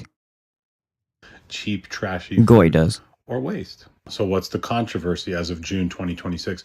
It's not a brand new story, but it flared up again recently due to mainstream spillover and normalization. New York Times coverage mid-June 2026 highlighted how the term leaked from far-right circles into everyday teen high school slang. Example, kids casually calling McDonald's goy slop without knowing or caring about its origins. This sparked debate about whether it's just ironic slang or harmful dog whistle. Shut the fuck ADL up. and Jewish org pushback strong criticism of platforms for platforming it, calling it a slur rooted in conspiracy theories about Jews harming non-Jews.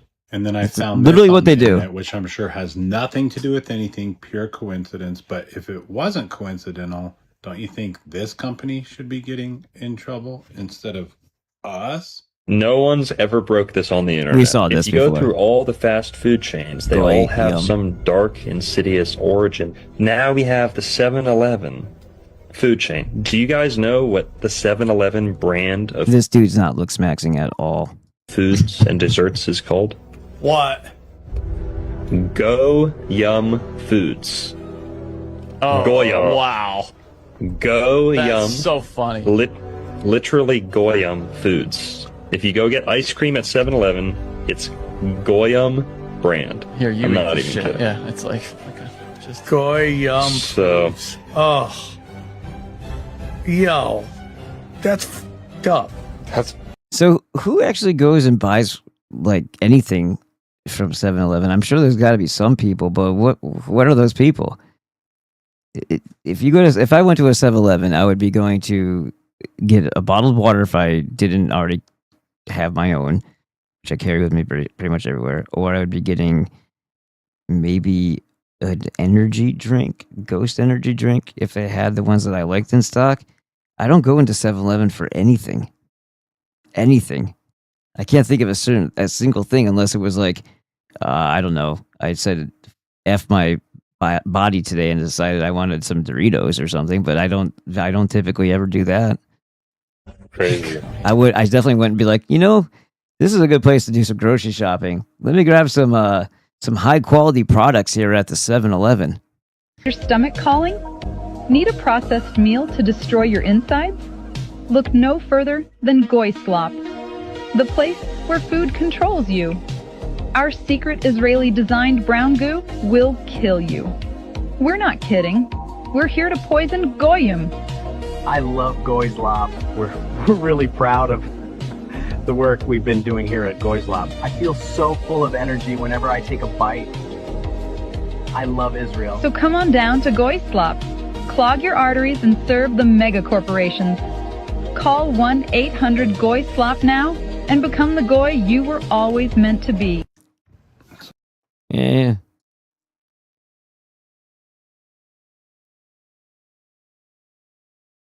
I don't remember if this was good or not. Last year, I confronted Heizo Takenaka, the former Japanese finance minister, over why he handed over control of the Japanese financial system to a group of American and European oligarchs. Jews. He and his envoy told me that it was because Japan had been threatened by an earthquake machine. It's nuclear blackmail. And we have the Fukushima thing. And we talked about this before, Daiichi Reactor 3, and the Stuxnet virus, and but don't worry, AI tells you that's not true. They definitely didn't insert the Stuxnet virus locally. And oh yeah, by the way, Mossad, for some reason, Israelis, if you want to just make it more of a generic term, or Jews, for some reason, run security at nuclear power plants all over the world. So why did they allow the demons to be in charge of that in all their countries? Was it because of force? Was it because of debt? Was it because of strong arming? Because at any given time, it's like, hey, we can do some horrible shit to you, your people, your civilization. You seem to have empathy. You probably don't want everybody poisoned to death. You probably don't want to destroy the entire planet because we don't give a fuck. It'll just bring our Meshiach back, even though we don't really believe that either. Like that's true in places in America. That's like power plants. how and why, and now it's like every single thing that is vulnerable. Oh yeah, the demon's in control. Don't worry. The demon's actually running security. You better do you better do everything that they say, because there could be an accident if you don't. I did not believe it at the time. However, when I started exposing some of their doings, I was told by the Japanese security. And this guy could be just another fucking, Michael Salo wingnut type of dude, or Ishmael Perez or something like that. I was a super soldier. Who knows what this guy is actually doing? That because of what I had said on places like rents.com, that Niigata City was going to be hit by an earthquake. 2 days later, Japan's largest nuclear reactor was the exact epicenter of 2 earthquakes, both 6.8 in magnitude. Yeah, and you remember when we looked it up and it said 9.0? I said I remember it being 6.8. 6.8. And that was too much of a coincidence for me. So I started doing research and found out about HAARP, H-A-A-R-P. And I realized that they really did know how to make earthquakes. And they do it by shooting a billion-watt I'm not old enough for AARP yet. Never mind the age. Wave into the ionosphere, which is a part of the atmosphere that has a lot of energy in it. That pushes the ionosphere up into outer space, and then it rebounds. And the way it rebounds can cause earthquakes. Rubber band. Just like an opera singer can break a glass by singing at a certain level, or by dragging your fingernails. So is it ionosphere, huh? Is that the cryptic term for firmament by chance? Instead of like saying you're stretching something out, which is, atmosphere is allegedly thinning the further up you'll go. So it'd be less resistance the further up you went. I guess the ionosphere is just a big elastic band. And you push on it and it's like a slingshot. You just get to aim your slingshot however way you want, and then, or is it because there's a firmament? Nails on a blackboard, you feel a weird sensation. And that has nothing to do with flat Earth. It just has to do with the concept of being in basically a big snow globe. The vibration for the rock underneath their target site, they can do that. The same machine can also heat up Your face doesn't add anything to this, and especially your smug Latino face. I don't know why that had to be there. Water to cause earthquakes. Last year, I confronted Hazel. Yeah, look at my hair or listen up. What is she trying to say? You see the lights crawling? Yes, I do. This is I don't remember.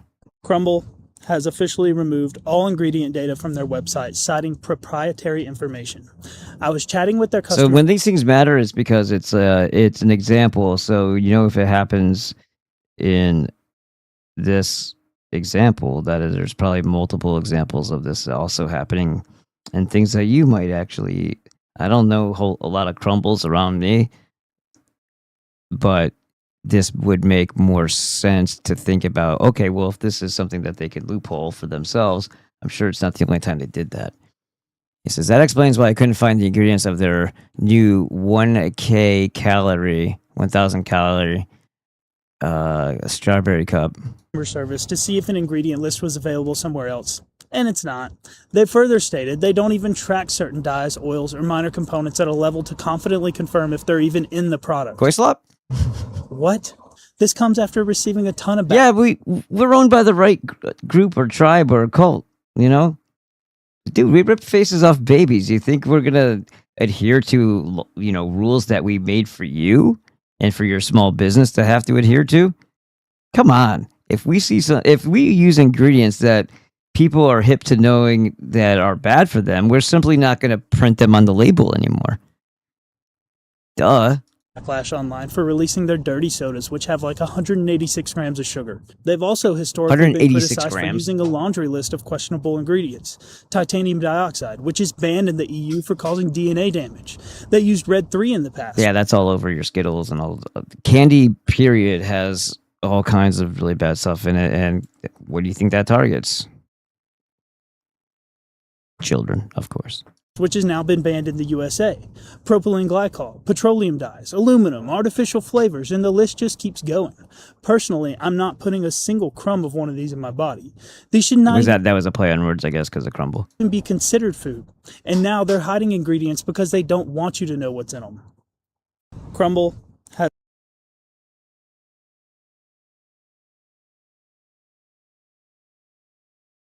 How many owls would you have to see in a singular day before you... This is kind of just boring. What was this one? What happened? The fuck happened? Oh, they must have removed it. Are we fucking serious right now? What just happened to everything? Did I grab the wrong one? No. Oh, what the fuck? Hey, what's up, guys? This is pretty funny. We'll call it after this one, I think. Hey, not much. Just here and ready to help. What's going on? Ah, hell! I'm in hell. 3 of you here now. The more, the merrier. So I was thinking, with your collective intelligence, we could now count to 100, no problem. Oh, nice. Yeah, totally. We can do that. So just let me know how you want to break it up. Yeah, just count from 1 to 100 and don't stop. Got it. Yeah. All right, I'll start us off. I'll say 1, and then the next day I can say 2. They have to always preface and say, you just do something, just do it. And then no, they have to. It's fucking annoying as shit. Why does this feel like a modern day Monty Python on the Holy Grail grenades in the Holy Hand Grenade situation? We'll just go until we hit 100. Ready? I'll start. 1. Yep, I'm ready. So I'll go after you. Let's keep it smooth, and we'll just count straight through. Go for it.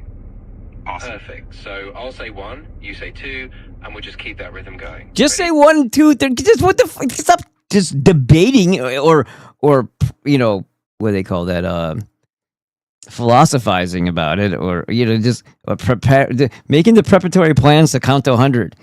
Okay, enough fucking side talk. Just do it. Just do it.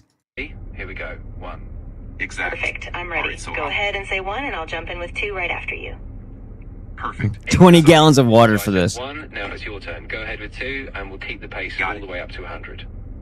All right, perfect. So I'll say 2, and then you'll say 3, and we'll keep going one after the other until You we guys hit don't have 100. to explain to each other how to count. I think you guys know how to count, so just keep going. Got it. You're totally right. Okay. And so then they have to have a long explanation for that too. This is hell. This is what's kicking people off of their fucking apps simply for editing something on their app, like they should be allowed to do. That's not suspicious behavior, especially when you know who the fuck it is, because you know that they've had the same number and the same shit, same IP address for years, decades. A steady flow. I'll continue now. This has 1.2 million just likes on it. Views? Who the fuck knows? Likes? 1.2 million. 3, and you'll say 4, and we'll just go straight through. Let's do it. Yep, that's exactly. We'll just keep it going. So I'll go ahead and say 4, and we'll just keep the rhythm going. Let's do this. Perfect. I'll say 5 right after, and we'll just keep it rolling until we get over. Oh my god! Could you imagine? Yep. Exactly. How long this would take? So I'll say 5, and we'll just keep that pattern going one after another until we reach 100.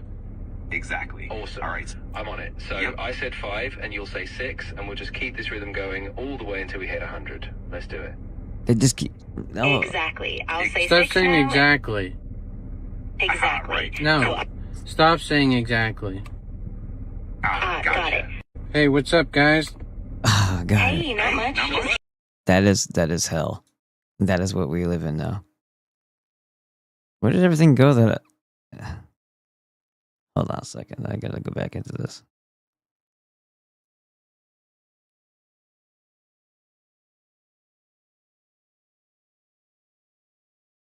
Sir, we can't just give them meth. Why not? It's too obvious. They'll know we're just trying to get them addicted. Fuck. We're doomed. Boss, I got it. What? We just give them meth.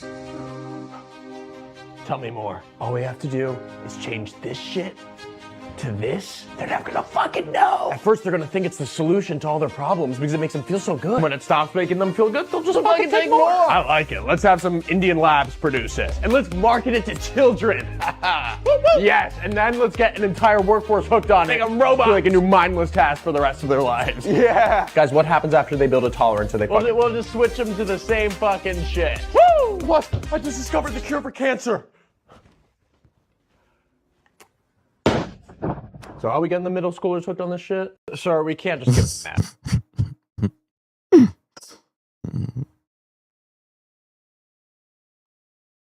Oh yeah. This is a good place to stop for now. This guy, remember how weird he was? Well, he was like swearing constantly. This is kind of another one of those. I think he found his niche, whatever. Because now he's just every other word profanity.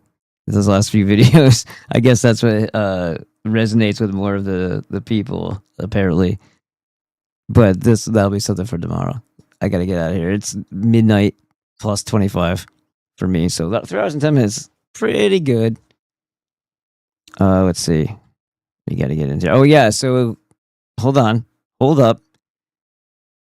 Let me just drop this in here. I want to say thank you again to Edward Snowman.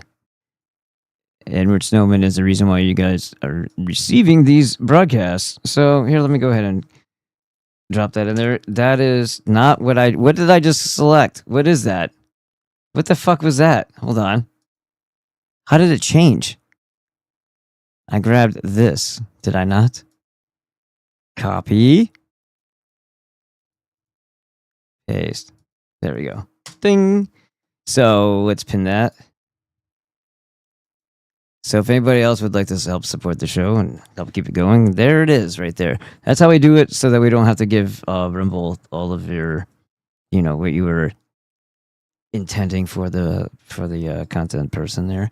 If you want to join the podcast, I should have said this in the beginning, but the podcast is at Spreaker. If you listen to the podcast, listen to it on Spreaker, and it helps more because every other place that it's broadcast to, like places like Spotify, they rob the people with the ads, and then they don't give anything to the content creator that drew the people there to the content in the first place.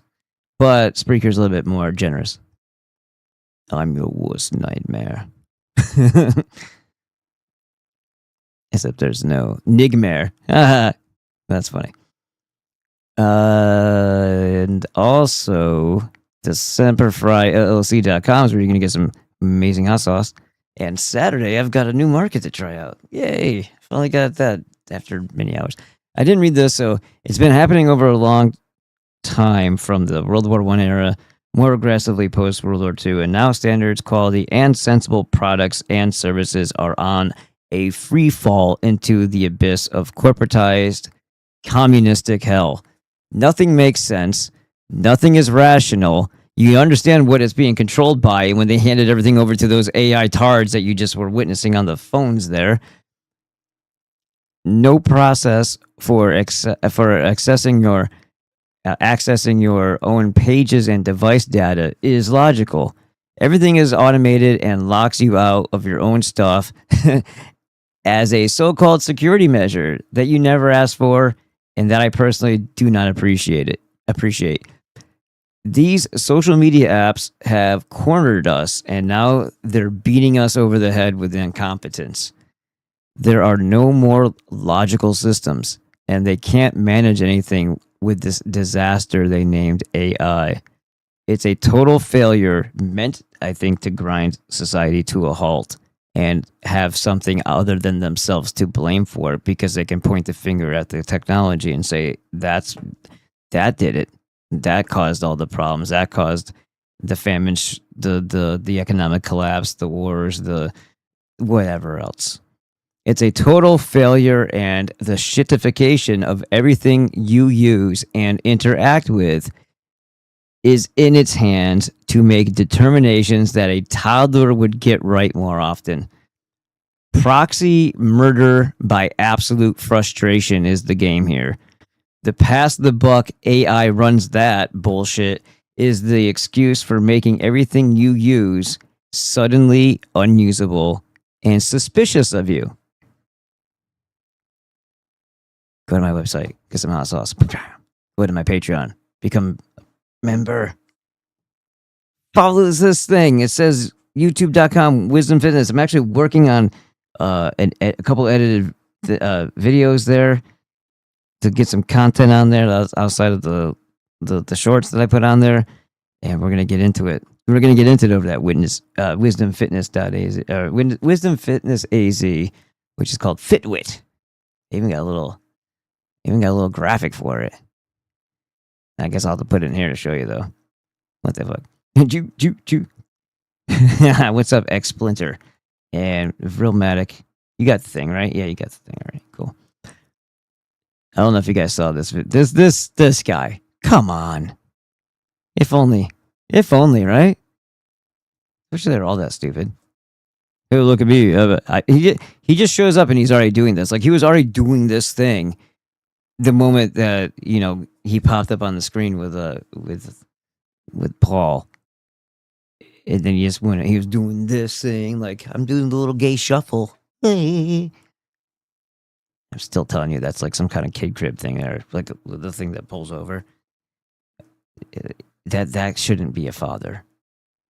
That shouldn't be bringing children. Because where do you think his priorities lie? Do you think he's trying to do his best to be a good dad, or do you think there's other things on his mind when he's showing his drugs to Paul too? Like, hey, how many other felonies can I show in fucking video format?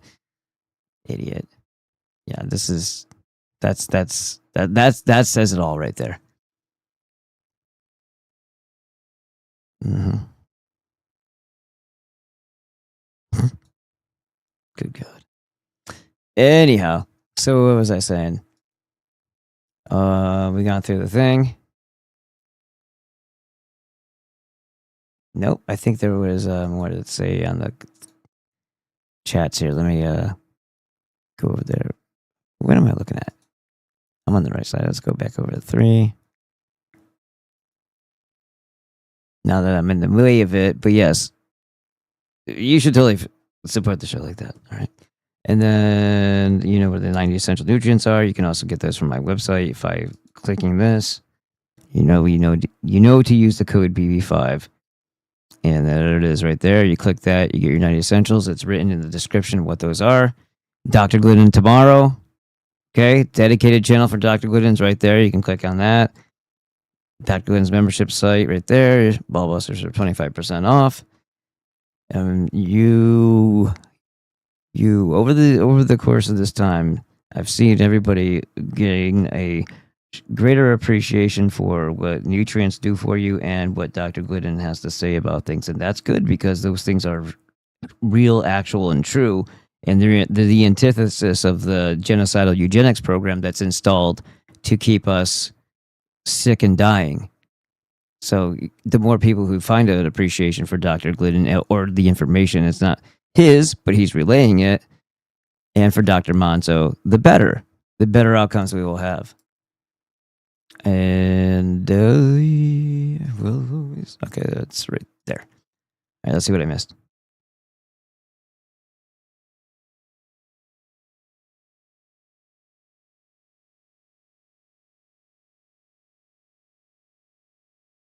Hey, bravo, try it in real life. 6 down. That's not counting family. Most none of them high risk accidents happening every day. I mean, the Italian with the V-neck. That guy was Lebanese. Are you talking about John Bravo? Do those mandibles enthrall you at all? Death Cult Maxing. He belongs in a Rothschild surrealist menagerie. Connor Murphy is good in my book. They got him. They got him. Maybe he was, messed with by others. But I think Connor Murphy got himself. Good video. Thanks for making me suffer. Yeah. They should take their own fucking pill. Don't hate the player, hate the game. Whiteness used to be the Abrahamic. Whiteness used by the Abrahamic death cults. That ground conducted neutral will eliminate all fungi in woodland it is directed upon. Dan, first-hand knowledge, fucking insane. Who would want to do that? The largest trees, except one magnificent oak, fell the year after the fungi departed. Well, yeah, because the mycelium under the ground that make the flowering is what they call the fungus. That's the transport system for nutrients in the forest. So if the mycelium, which can grow super huge, like the one in Washington, and they're probably already cutting down and destroying that forest, thanks to Trump and putting glyphosate. Another thing that will destroy any type of nutrient transport under the ground is them spraying glyphosate over the top of it, or glyphosate, or whatever the hell you want to pronounce it.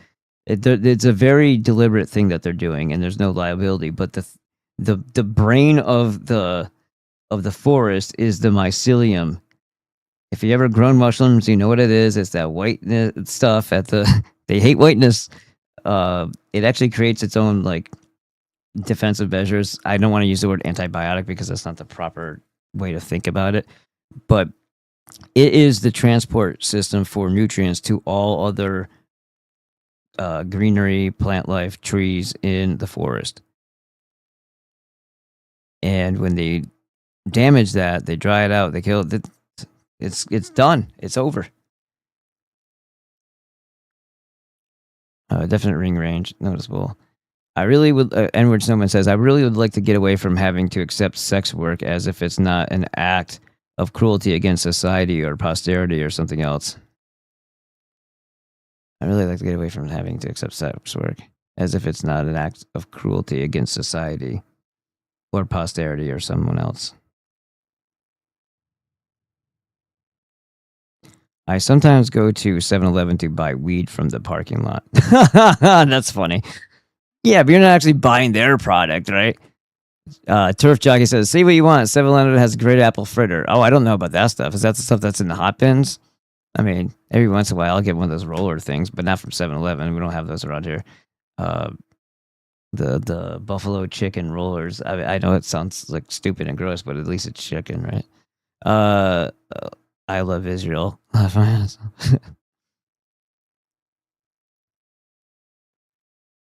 Holodomor was a test run. Jewish prisoners. This is Nagurski.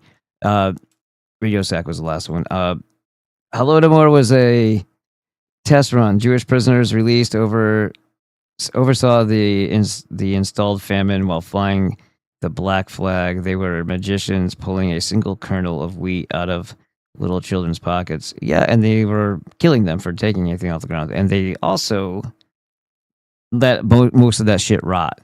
They didn't even take it to resell it like people said. It sat in silos while people died, and it just rotted to waste, as does everything else with communism. There's a reason that Radio Sex said there's a reason they call it the diaspora. Diaspora. Yeah, you're gonna diaspora when the Jews come. Radio Sex, Nagurski's talking to him. And Radio Sex says, it's kind of wild how many rabbis have herpes, isn't it? Nagurski says, to then have their way with the child's mother, she to stave off the capital punishment execution. I want those last names. Radio Sack says, interesting theory, but I'd bet the earthquakes are likely engineered through subterranean technology. HARP is probably used for other weather events, though. I think they were. A lot of people were saying that they were, micro charges in a fault line, and they knew what to do to, get things shaken. And it still was only a 6.8. To then say there's a 9.0 is because they know. I think it's like in hindsight, it's like 6.8 wouldn't do that, but other things would, and you combine them. Okay. And in which someone says diaspora, or metastasis, as in getting cancer. Cancer is growing. The Radio Sack says, bro, I looked at the ingredients on a Totino's pizza and it uses aluminum silicate as a preservative. All right. All these things that they say are, it's a preservative. Oh, it means it's a necessary evil. No, it isn't. First of all, we don't need to have processed foods in the first place that last forever. And they put extra shit in there. Like, why do you need cinnamon benzoate in a product that's like hot sauce? Well, why? Look at so many that have it in there. It's like, why do you need... What? That's a hot sauce. Vinegar, salt. Like, that's two preservatives right there. And then dried dried garlic, like garlic powder, also acts as a mild preservative too. Powdered, it's the moisture that causes the rot. Typically, and then that gets oxidized. Yeah. But whatever. That's why freeze dried shit doesn't go bad. Tastes like shit, but it doesn't have any moisture in it. From water, I mean, it doesn't have any moisture at all. But I mean, the same thing is like if you don't have water in something, it's a lot easier to keep it like if it's not powdered. You get what I mean. Like, if you're adding powder to a vinegar is already at its last stage of fermentation. It's not going to go anywhere from there. It's already vinegar. It's already past the alcohol phase. It's in the final phase. It can't go anywhere else. So that's why it's a preservative. Nagurski, Ritosac, penile blood. Okay, well, you can talk about that one. Sheriff Jockey, Crumble is way overpriced and way overhyped. Yeah, I don't even know if there is one here. There might be one in San Diego, but that's 3 hours away. Pontificating. Yes, there you go. Pontificating. The pontificating phones is Edward Summit. They're doing this. They're walking around the forum pondering. Ritosac, beating off around the bush, the burning bush. Nagurski, okay, you guys talking to each other. Medea. You know her as Media. There's also a place that was named that during the Scythian Empire. They're like, there's no Scythian Empire. Read the book. The Numbers Game, Goy Yum.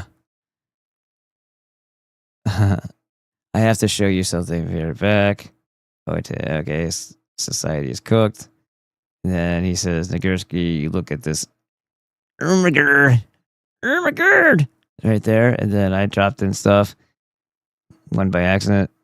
I'm your worst nightmare, I think that says. They say possession is 9/10 of the law, but I don't think even 90% possession is enough for the cult. I think possession has even crowded out truth. Yes, for them. Well said, Dan. The fungi, the real great communication system. Exactly. Okay, guys, thank you so much for being here. Bam. You know this thing. What happened? I can't click it from here? You bastards. And let me just go ahead and do this real quick. Thank you again, Edward Snowman. You guys should join him over here. Alrighty. Thank you so much again. I'll see you tomorrow. Oh, and Dr. Glidden, 11 a.m. I gotta get my ass on the elliptical in bed and to bed. I'm gonna be up till 3 o'clock in the morning now. Later.